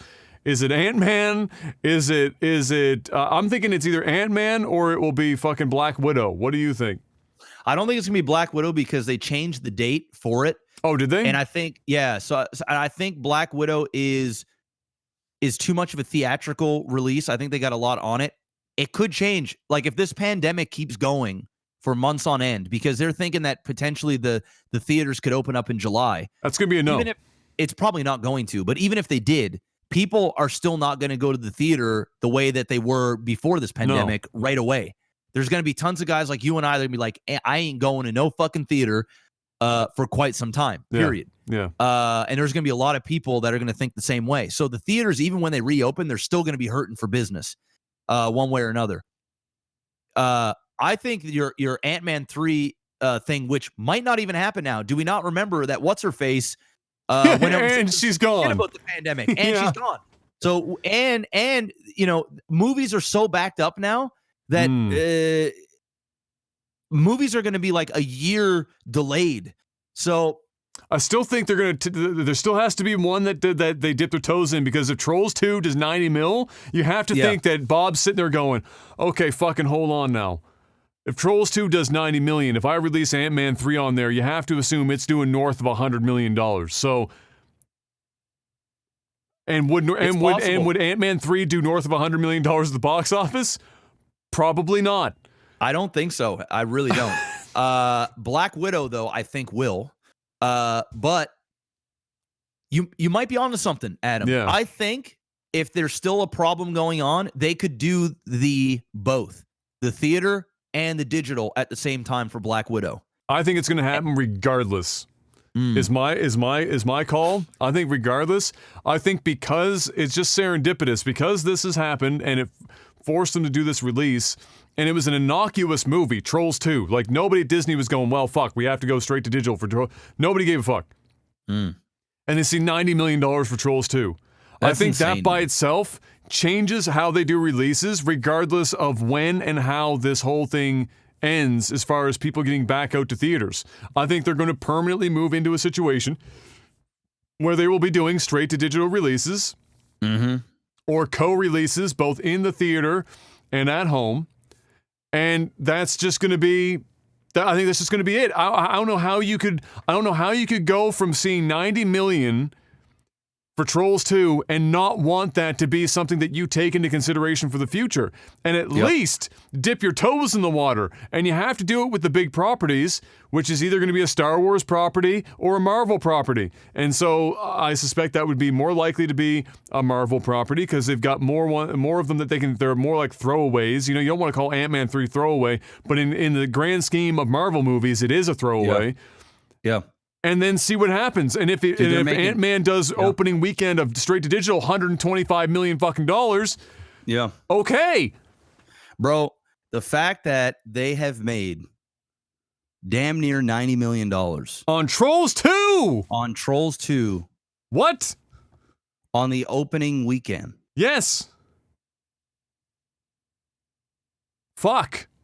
That's going to change shit. Yes. That's just going to change shit, period. That type of money, this movie, bro. 100%. If this movie straight up just came out normally in theaters and there's no pandemic, this was not making $90 million in the theater. No. It just wasn't. No. It just wasn't. No. This is not going to happen. It would take them probably 3 weeks to hit $90 million at Trolls 2. Yes. If they were lucky. It would. If they were lucky. I mean, well, you know what? The first Trolls, I think, made $350 million worldwide in total, its entire run. So we're looking at a month. Yes, to hit 100 mil, rough. Because it's going to make at least 30% upfront in the first month, and then the rest of the run will come afterwards. So in 2016, it made $150 million domestically and $350 million in total worldwide. Yeah. Oh, bro. Now, this movie is already, well, now it's what, Thursday? Yeah. I don't know what the box office is now. I don't know, but my guess is it's probably already made north of 100 million easy. Oh, definitely, 100%. Especially with all the press and shit that this is getting. Definitely, it's probably breaking the 100. It's probably already made. Can you imagine a straight to digital Black Widow? The amount of money that would be made in the opening weekend on a straight to digital Black Widow. I think. Honestly, at this point, if they released Black Widow on digital like next week, bro, that's a $200 million opening weekend. Well, that's a lot. I mean, it's Trolls 2 did 90. That's true. Black Widow makes $200 million opening weekend. I think what it is too is it's a kids movie, and there's a lot of kids at home, and parents just want 2 hours apiece. Sure, but I would say. You might be right, dude. You actually might. I was gonna say around 100 and between 130, 140, 150 million. You might actually be right, dude. If they marketed this thing right and said, you know what? Fuck the pandemic. We're releasing this shit on digital, $19.99. Watch it with your whole family. $30, own it digital. Bro, they make a fuck ton of money. They might actually, it's crazy to think, but they might actually make more money on digital releasing Black Widow now than what they would make releasing Black Widow in theaters. I believe that. In say August, September, October. I believe that. And the longer they wait, the more movies they're going to go up against when the theaters finally do open. Absolutely. I believe that. That might be the play, man. You might be right, bro. They might actually go with Black Widow first. They might do it. Black Widow might be the one. Because it's a standalone. It's not, I think. It's just risky for them because they spend a fuck ton of money on these movies, these big budget movies. They're meant to be watched on the biggest screen possible. It adds to the enjoyment of the film. But we're actually at a point now, especially with proof of concept with fucking Trolls 2 World Tour, that they might actually go, you know what, boys? We're already losing up to $30 million a day. Let's see what we can. Fuck it. Let's roll the dice on this. This is the time to experiment. One of them has to be a dice roll. And because Trolls did 90 mil, they're going to roll the dice. And in all honesty, I mean, what was the budget for Black Widow? Do we know? I don't know, but my guess is, I'm just going to guess. I'm going to say 150? 150. I was going to say 150, between 150 and 170. Black Widow budget. Between 150 and 200 million. Bro, so they make that back in a week. Oh, yeah. And then some. Definitely. They could make that in an opening weekend, honestly. Yes. And so the gamble right now for them is, look, we're in the middle of a really fucky situation. We don't know how people are going to react to going back to theaters even when they do open. We don't know what the competition is going to look like, really, when Black Widow goes to theaters. It's a standalone. It's for a character that she's popular, but it's not fucking Iron Man. Yeah. And we put this out. They don't need to pay the theaters. They don't need to pay the theaters. This is right into our pocket. This is literally directly dollars, no middleman, into our pocket. Big money. We put this out. Trolls 2 just did 90 mil opening weekend. Black Widow. Yeah. And I mean, they have already spent a lot of money on advertising for this. Like if the movie costs $200 million to make, they're probably $350 million all in right now already.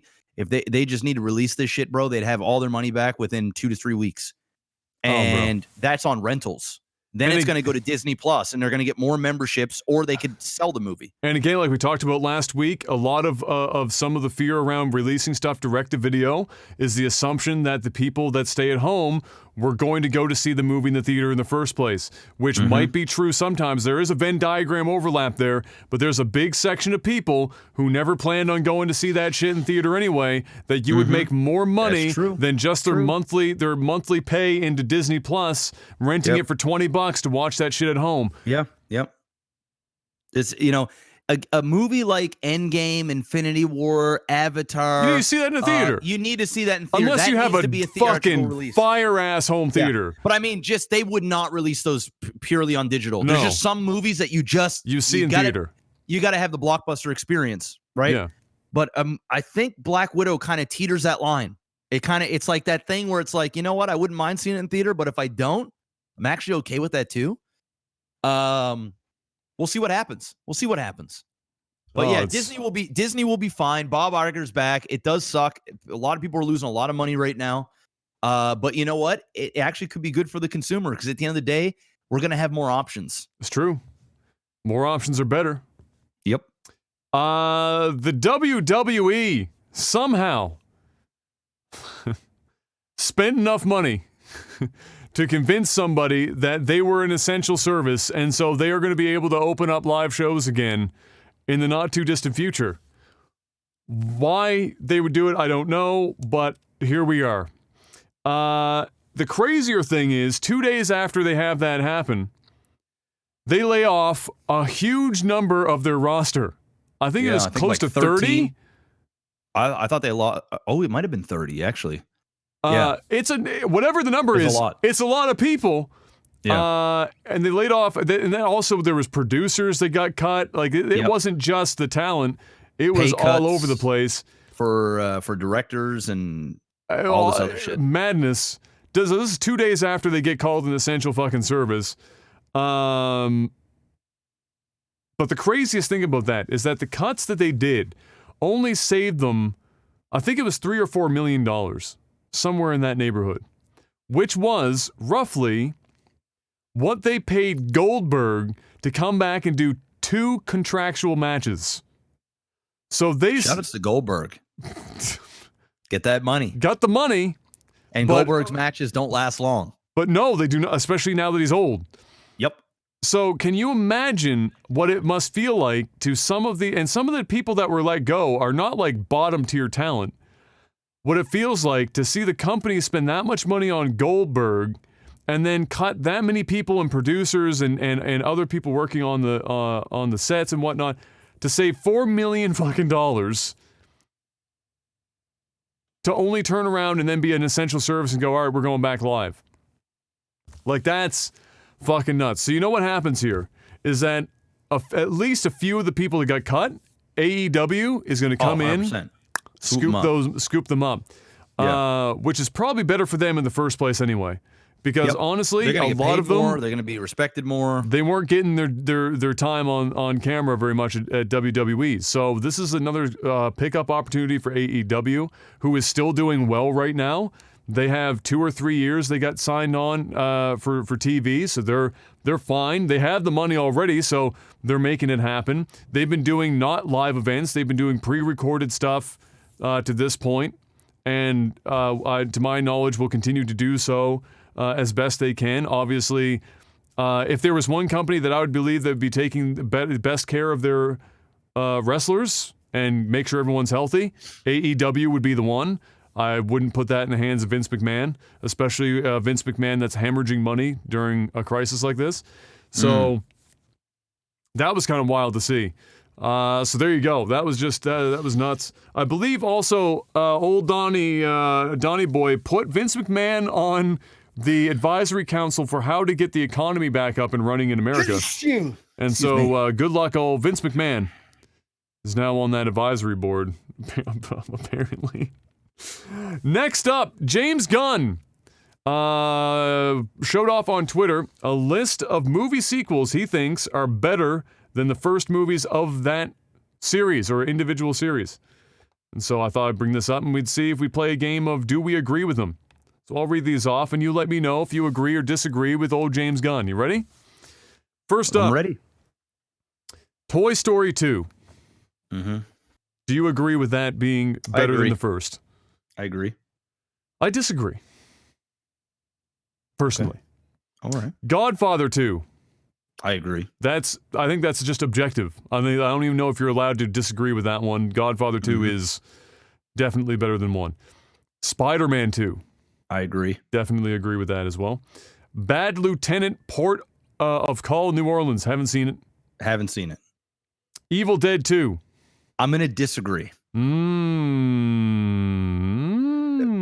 am an Evil Dead fanboy. I think James Gunn is right on a technical aspect and the fact that it is a better made movie, but I just have to go with the original Evil Dead. There's something about it, the rawness of it, the passion in it, the scares, the makeup, everything. It's cheesy, but in my opinion, and I think it's just nostalgic purposes, I got to go with the first Evil Dead. I don't have a stance on Evil Dead, so I'll just have to leave that one to you. Shrek 2. I don't even know if I've seen Shrek 2. I have. I disagree. Shrek 1 is probably the only Shrek movie that should have existed. And so I'm going to disagree. The Dark Knight. Yes. Yeah. Yes. Bride of Frankenstein. No opinion. Don't know if I've seen that. Hellboy 2. Didn't see it. Neither did I. Road Warrior. Didn't see it. Neither did I. For a Few Dollars More. Didn't see it. Same. Paddington 2. Didn't see it. Neither did I. The one that I saw was... oh no, I'm mixing up Paddington 2 with Winnie the Pooh. Never mind. Yeah, Paddington's different. X2. I don't even know what the fuck that is referring to. That's X-Men. Oh, X-Men. Oh, okay. Yeah. X2. Yes, hard agree. Oh my god, yes. X2 is X-Men was a rough one. Do not watch. Do not go back and watch X-Men. That did not age well. It's a bad time. And then the last one, the spicy Empire Strikes Back. Oh, I agree. I hard agree. I Empire Strikes Back is agree. my favorite Star Wars movie of all time. I agree. Yeah, I agree. Yeah, that's true. It's some people find it spicy because they want to go with the first Star Wars film, but dude, the first Star Wars film is amazing. Yes. Empire Strikes Back it takes the amazing and then takes it to another level and advances essentially everything. Yeah.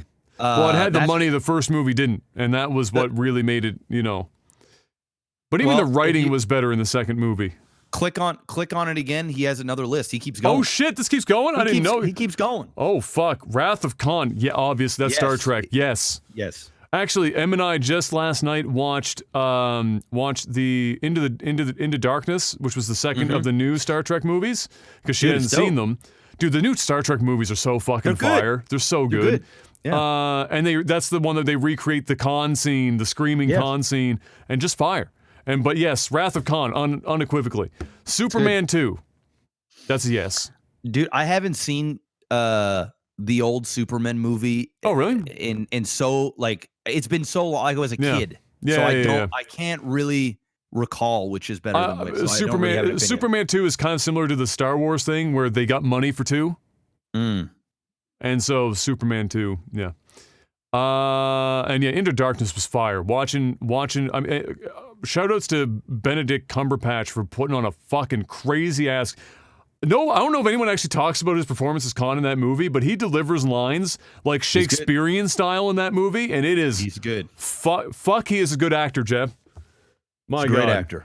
Yeah, he might be one of my favorite actors right now, actually.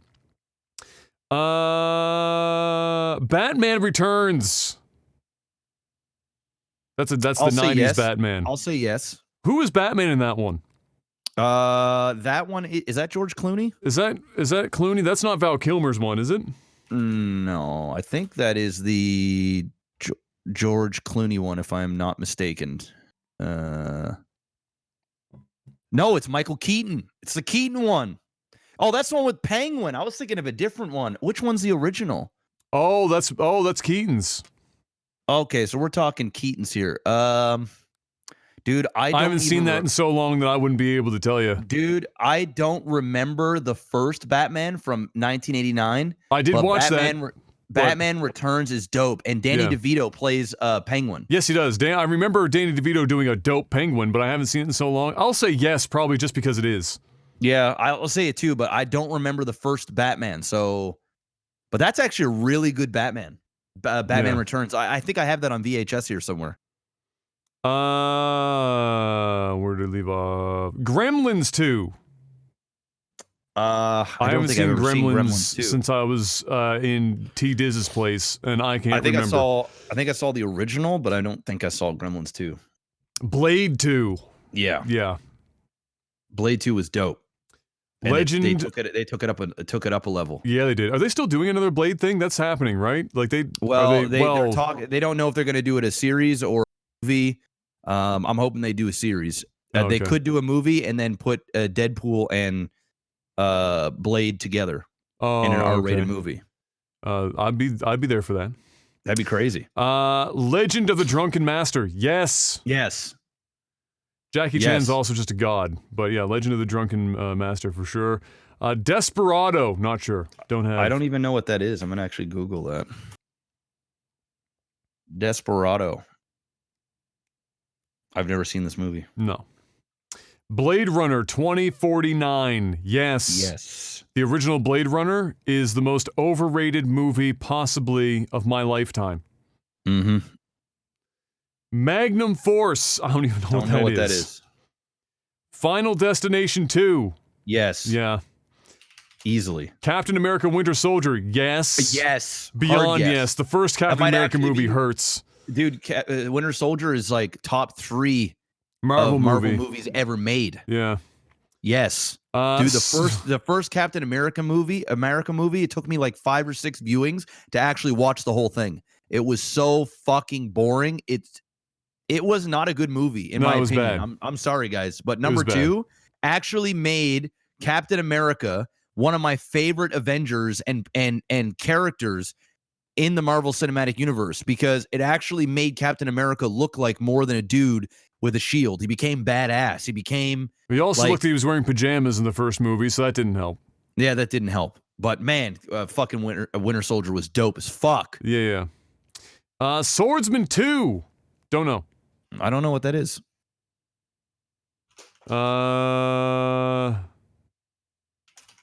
He said also, it's inarguable fact that Alien and Aliens are equal.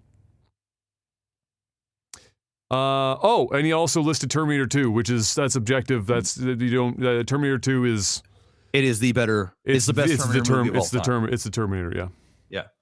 Although T1 wasn't bad, T2 was like on a whole smother heather. Yeah. Again, money from the first. I mean, the T1000 effects still look good today. Now. Yes, that's impressive. Which is fucking impressive. There you go. So that's that one. And then next up on the list, the TV adaptation of Myst, the game Myst, has hired X-Men First Class's writer Ashley Edward Miller. It's a good writer. On for the project. That's a good writer. X-Men First Class. It's a good movie. It is the second best X-Men movie ever made. Which is great news for me because I'm really hoping that they don't fuck up the Myst TV adaptation. Dude, you know what? I might actually think X-Men First Class might actually be the best X-Men movie ever made. That's quite possible. It's that good. Yeah. So, yeah, that's a damn good writer to have on board for your Myst adaptation. It's fantastic. And then other than that, I don't think that I had anything. I'm trying to think of what I've watched here. Watched the Star Trek, the first two. We're going to watch the third one probably tonight, I imagine. I've seen them all. Have you not seen it before? No, I've seen them all, but she hasn't seen them. And it just gives me a reason to watch them again because they're all really fucking good movies. The third one is Idris Elba, right? It is. Yeah. Yep. Yeah. Man, I'm sad that that Chekhov, the actor that played Chekhov, died. He was like 23 years old. Yeah, he died young. I actually think the one that you just watched is better than the next one. Yeah, I think it is the best of the three. Yeah, but it's still good. Still a really good movie, and the action's great in it too. Like, there's some really cool set pieces and shit. Like the Star Trek movies. The aesthetic of those movies is so fucking perfect. It's pretty. They're pretty movies. I couldn't envision a better redo of the Star Trek stuff. And then what else did we go? Oh, watched Ready Player One finally. I hadn't seen it until just the other day. What did you think? Fire. Dope. Yeah. I thought it was really good. I mean, I don't know how you're supposed to hate on it. Well, people hated on it because it was an adaptation, and people were like, "Fuck adaptations." Of course, but hey, I enjoyed it a lot. It was dope in IMAX. I saw it in IMAX 3D. Oh, that was probably fire.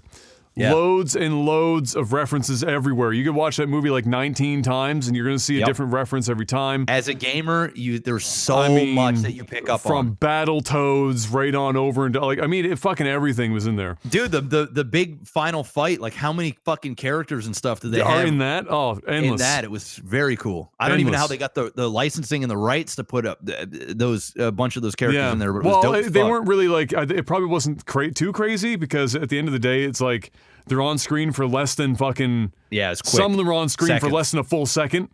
Yeah. So they probably didn't have to do much. Yeah. But no, it was good. Yeah, the Gundam was fucking crazy, obviously. That was dope. Was really fire. I just thought it was really well done. And it didn't feel... What it did that other movies that have tried to incorporate video game stuff haven't done is that it's like they treated everything seriously. They didn't treat them like games. Yeah. And so, like, the respect for the medium ended up making the movie not cheesy. Like, that movie should have been super fucking cheesy. Yeah. And it wasn't super fucking cheesy. It was actually really well done and didn't feel fucking campy, despite the fact that conceptually this is a super fucking campy concept, right? I mean, you don't get much campier. No, it was really well done, and it was just nice to have all the factual stuff, like the game with the first Easter egg and the actual how you get it and whatnot. It was kind of like seeing a mini history of video games. I really on enjoyed. screen. I really enjoy the main actor too. His name's Ty. He plays. Has he been in anything else? Yeah, he plays Cyclops. In the X-Men movies. I thought he looked familiar. I was like, why do I know you? Yeah, and it's because I didn't see him with a visor. Yes, exactly. So yeah, he played Cyclops in Apocalypse, in Deadpool 2, and Dark Phoenix. Okay.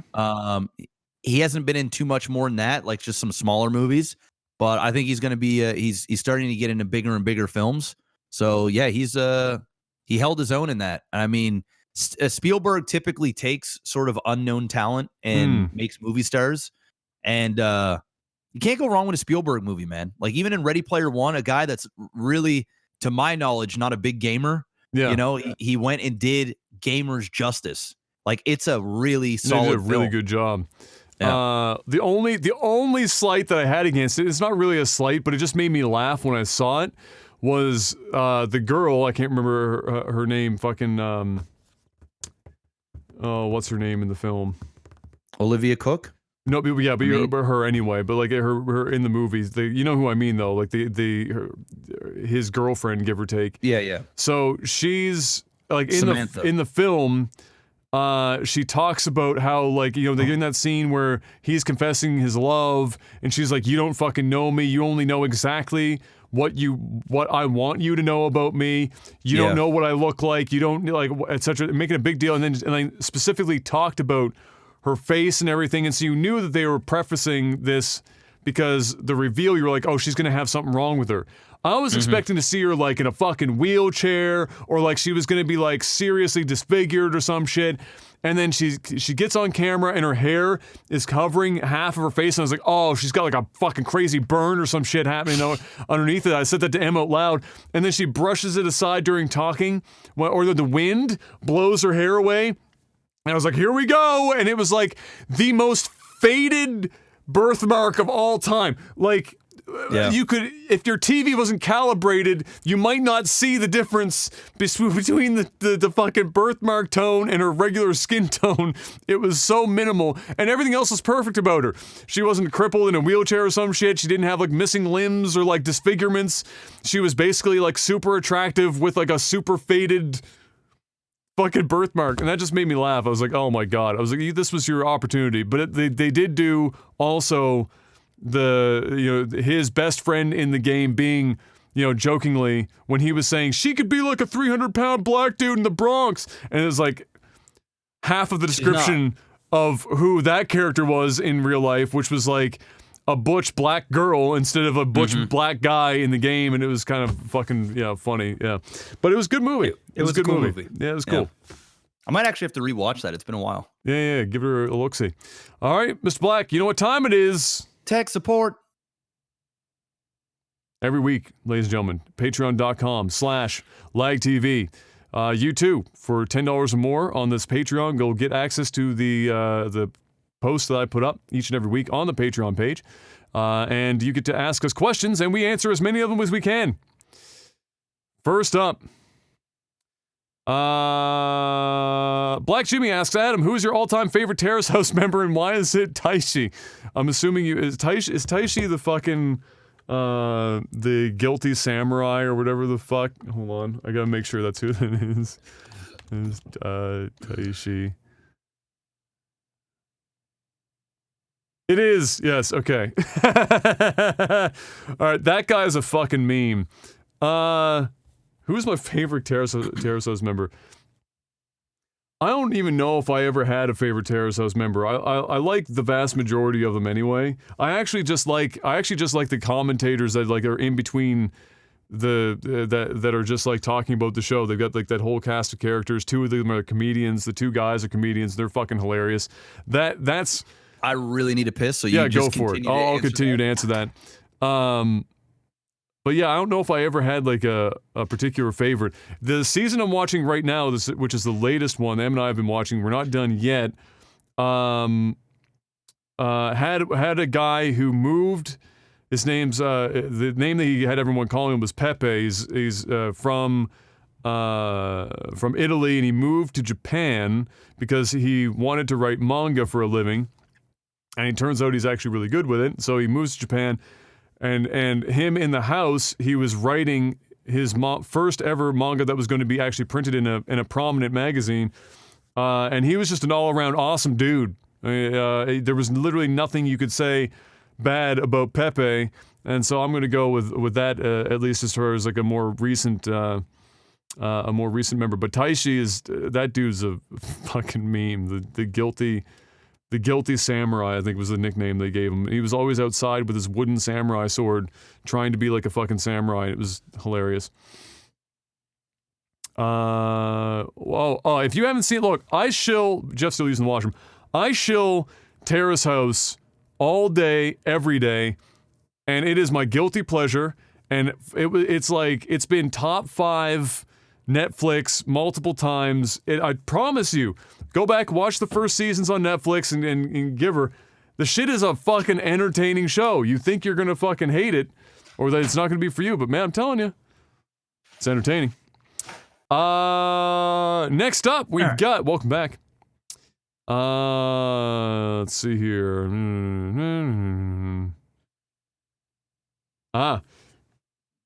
Excuse me. This comes from Zen. Greetings from Germany. He said, been a silent fan since the blue block started moving, and now I'm finally able to give something back after you guys made me a decade of entertainment with hopefully more to come. Well, like we said before in the podcast, stones and blood. We're trying.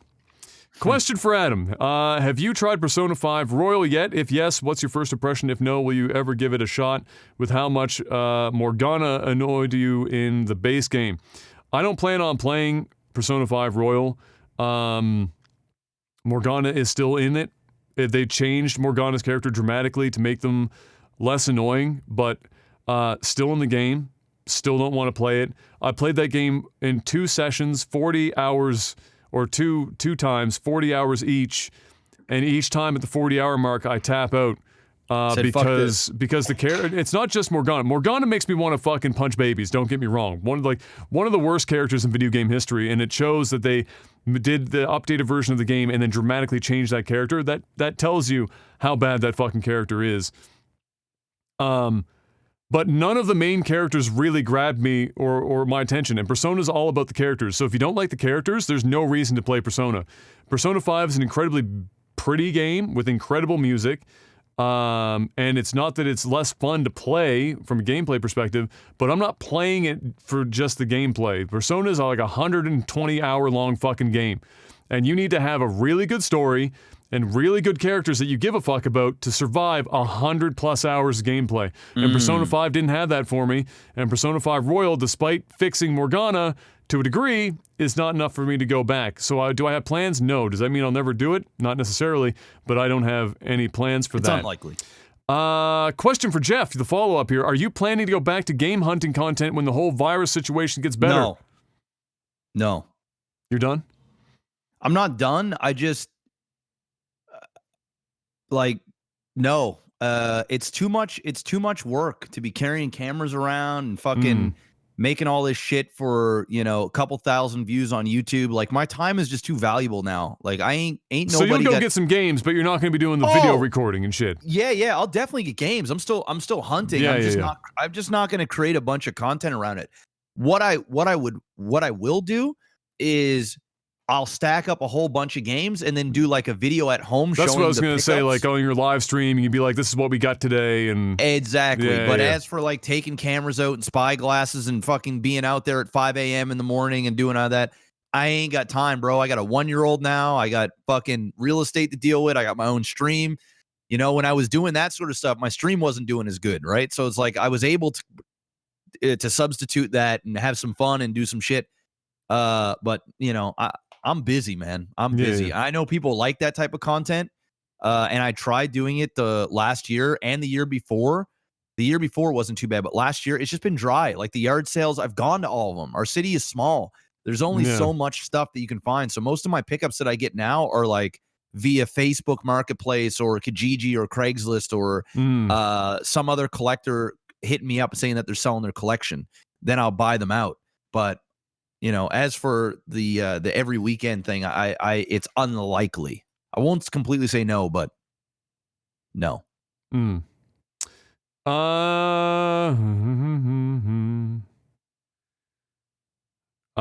Loose Caboose asks, exempting StarCraft, what was your first rated M game that you or your parents bought, and did you have to convince them? Mine was Chronicles of Riddick Escape from Butcher Bay, which, as a side note, I would love to see remastered. The Chronicles of Riddick games, which are like based on the movies or whatever, They weren't bad. were actually really good games.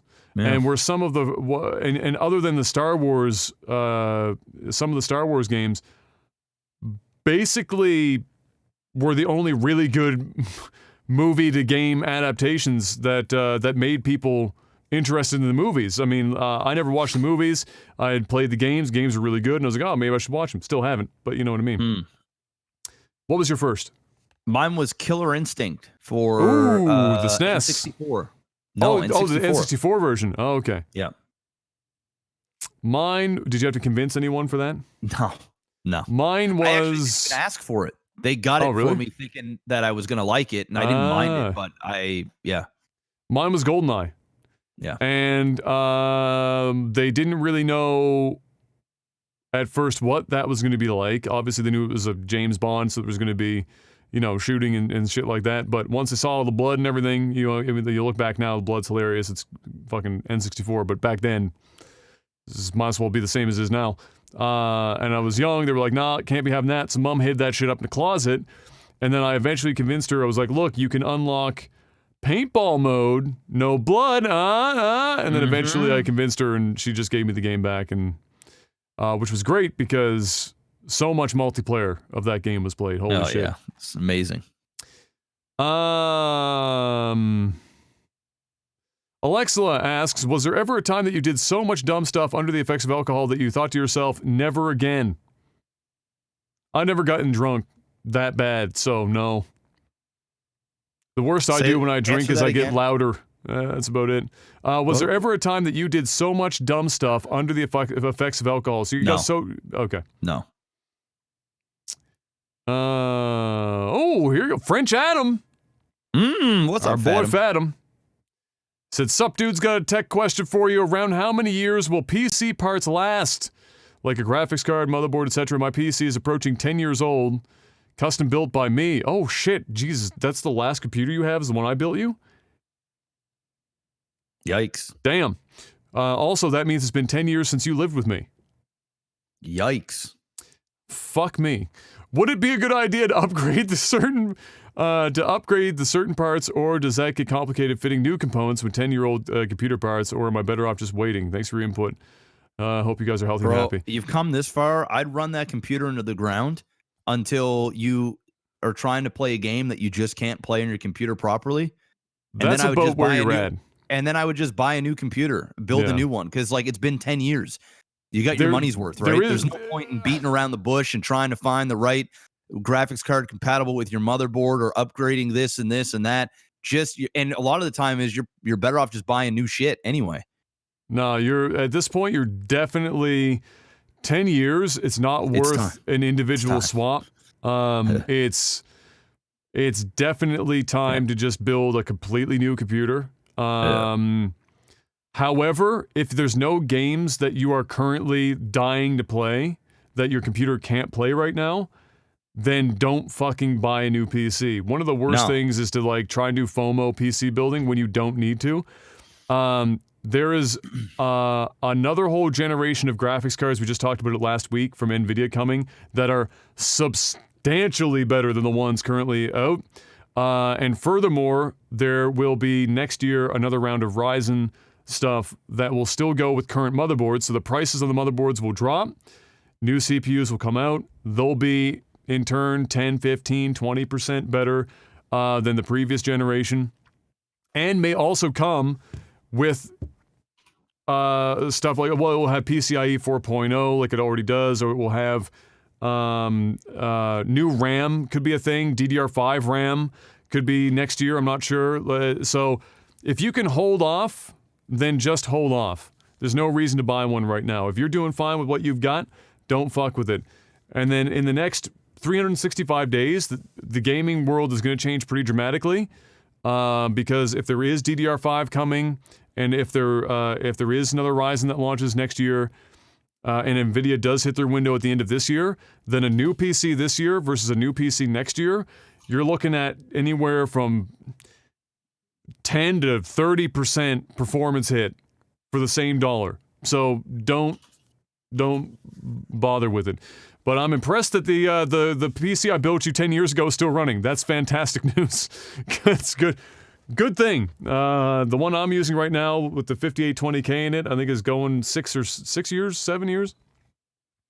But thankfully that processor was beefy enough that I could put a graphics card in and keep that bad boy running. And I'm hoping to hold off until DDR5 hits and go from there. So there you go. Let's see. Aaron Carter, he said, so you clean your groceries coming into the house? Question mark. Yeah. We have been, actually. Yes. Yeah, we actually have been. It's, we didn't for like the first few weeks, but the last 2 times we got groceries, we have. We've been, we bring anything that's produce, so apples, oranges, bananas, anything that's open air gets washed with soap and water here, ahead of time. And then any like plastic containers that are sealed get washed as well. And then other stuff gets sat in a separate fridge that's down here, a small fridge that we bought because I moved back in and we needed the space anyway, so coincidental. But there and then in on the floor to keep cool because it's a basement floor room with open concrete, to just sit there for a few days, and then it gets moved into, if it needs to be into a fridge or if it needs to be into a cupboard, it gets moved then. And that's how we do it here. And that's how it goes.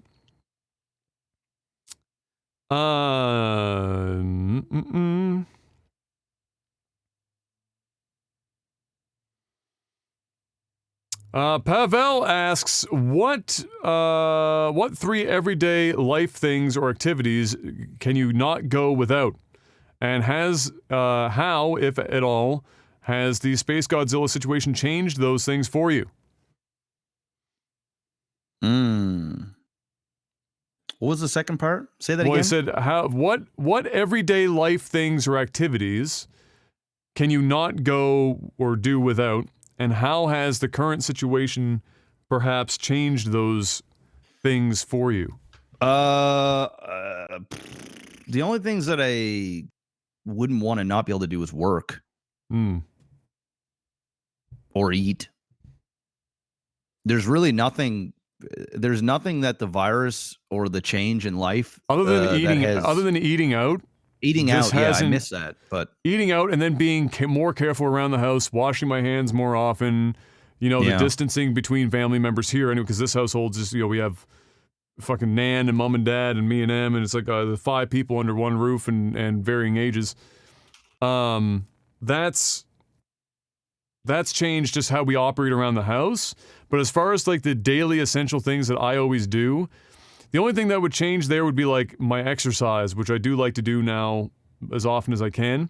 And since the workout room is a shared experience where people are coming and going out of that daily, Dad uses it, Mom uses it, I use it, Em uses it. We have to be where we wouldn't be wiping everything down like you would at a gym. We are now.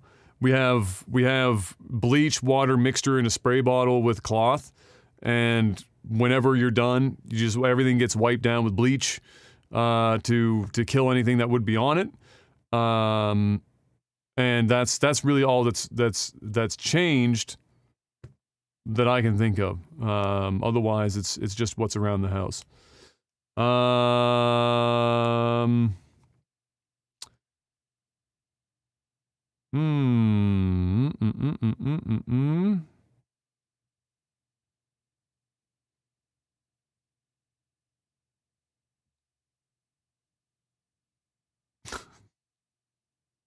We've already answered that, although the follow-up to that's pretty funny. I can't. Sorry, Shady. And sorry, Nikki. Otto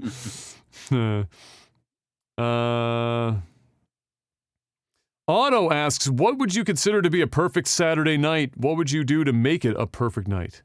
Perfect Saturday night for me would be starting it with sushi. First of all, I want me some sushi.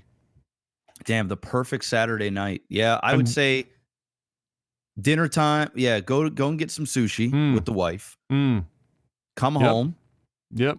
Have a few beer, just a couple. Yep. 2. I'm with you so far. Yep. Watch a movie or a show. Yep. And have some sex. Yep. And go to sleep. And we agree.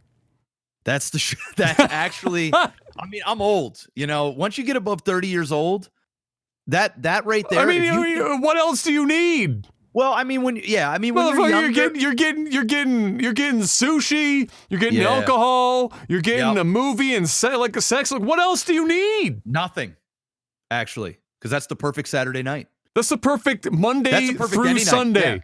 That's a perfect any night, really. Doesn't matter what day of the week that is. Straight up. That's it. If that could be a daily occurrence, life is fucking perfect. You've won. You live in the dream. Yeah, success. That's the show. I'm a simple man. Sort of related to that and a question before. You have a night out with the boys and you get drunk. What's your go-to drunk food? Don't air. Don't air's yours? Yep. Just pizza for me. Like, I don't get drunk, but when I am drinking heavily and I'm looking for something to soak the shit up, it's pizza. Pizza and some chips. Doesn't matter if it's cold, warm. Just pizza. Just give me some pizza. Soak up. Give me some carbs. That's right. Mark Piran asks, you know the Archie comics, Jeff? Mm-hmm. Betty or Veronica? That's the blonde or the black hair? Betty. Veronica all day. Let's see. 8910 asks, how many mosquito bites would you take if you were saved from taking 10 bee stings instead? I'll take the bee stings all day, because you know what bees don't carry? Pretty much everything that mosquitoes do that you don't want. Yeah, I'm going to go with the bee stings too. Yeah. Bee stings hurt though, man. They suck, but you know what? Yeah. You know what sucks more? Shit that mosquitoes carry. Another form of corona. Yes, just, that's going to be a no from me. Yeah. And there's nothing more annoying than a fucking mosquito, let's be honest. Yeah, that shit's sucks, fucking bro. wild. The worst thing about a mosquito is like, you don't even really notice that they're fucking you up until they already have like a shit ton of your blood in their system. Yeah. And then you just smack them and you're like, you fucking cocksucker. Yep. It's the Bees, worst. it's like you just know it. You know what's happening. Bee lands and you know on what? It's fair. It's a fair exchange because they're killing themselves. It is a fair exchange. Yep. They're fucking your day up, but their life is over. Done. They're literally ripping their intestines out of the bottom of their body just to accomplish that. Dude, the worst is like a dragonfly sting or like a wasp. Like dragonflies don't sting. Oh, dude, I've gotten fucked by a dragonfly. Hard on the back of my neck. You sure it was a dragonfly? It might have been just a huge wasp, but I'm pretty sure it's more likely a huge wasp. Wasps can get fucking big, especially if it's queen or something. Maybe it was, but man, I remember I get stung by one a couple years back of my neck, dude. Oh my fuck. They can bite? Hurt. Oh, really? I was unaware that dragonflies bite. I've never even had one land on me, let alone be angry enough to bite. I'm pretty sure it was a dragonfly, but it fucked me up, bro, and it was huge. And it did not feel good at all. It was like a different type of welt too. It wasn't like a regular sting. Oh, it was probably a bite. Time. Yeah. Bounce, if you were a professional sports ball player, what would your jersey number be? 88. Well, I can tell you what mine would be because I can already tell you what it was. It's 12. Boom. Well, actually, that's a lie. It was 22. But I'd prefer 12. I had 12 in City League until high school, but unfortunately, when I joined the high school team, it was on year 3, and people already had their numbers, and somebody had 12, so I got fucked. Rip. Black Jimmy, what feels illegal but isn't? What feels legal but isn't? Feels Speeding? illegal but isn't. Oh.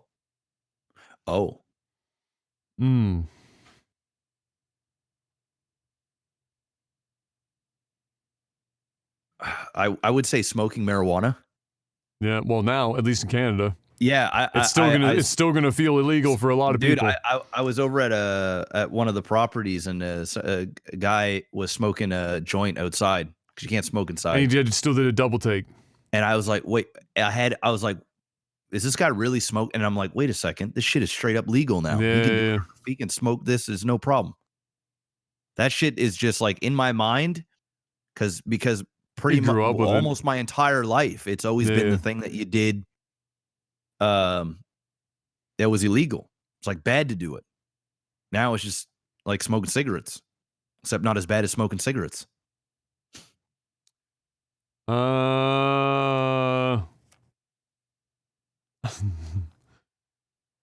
Which celebrity, this comes from Will, which celebrity would you want to self-isolate with? I got 2 answers for you, Jeff. Okay. Bill fucking Murray and Chrissy Teigen.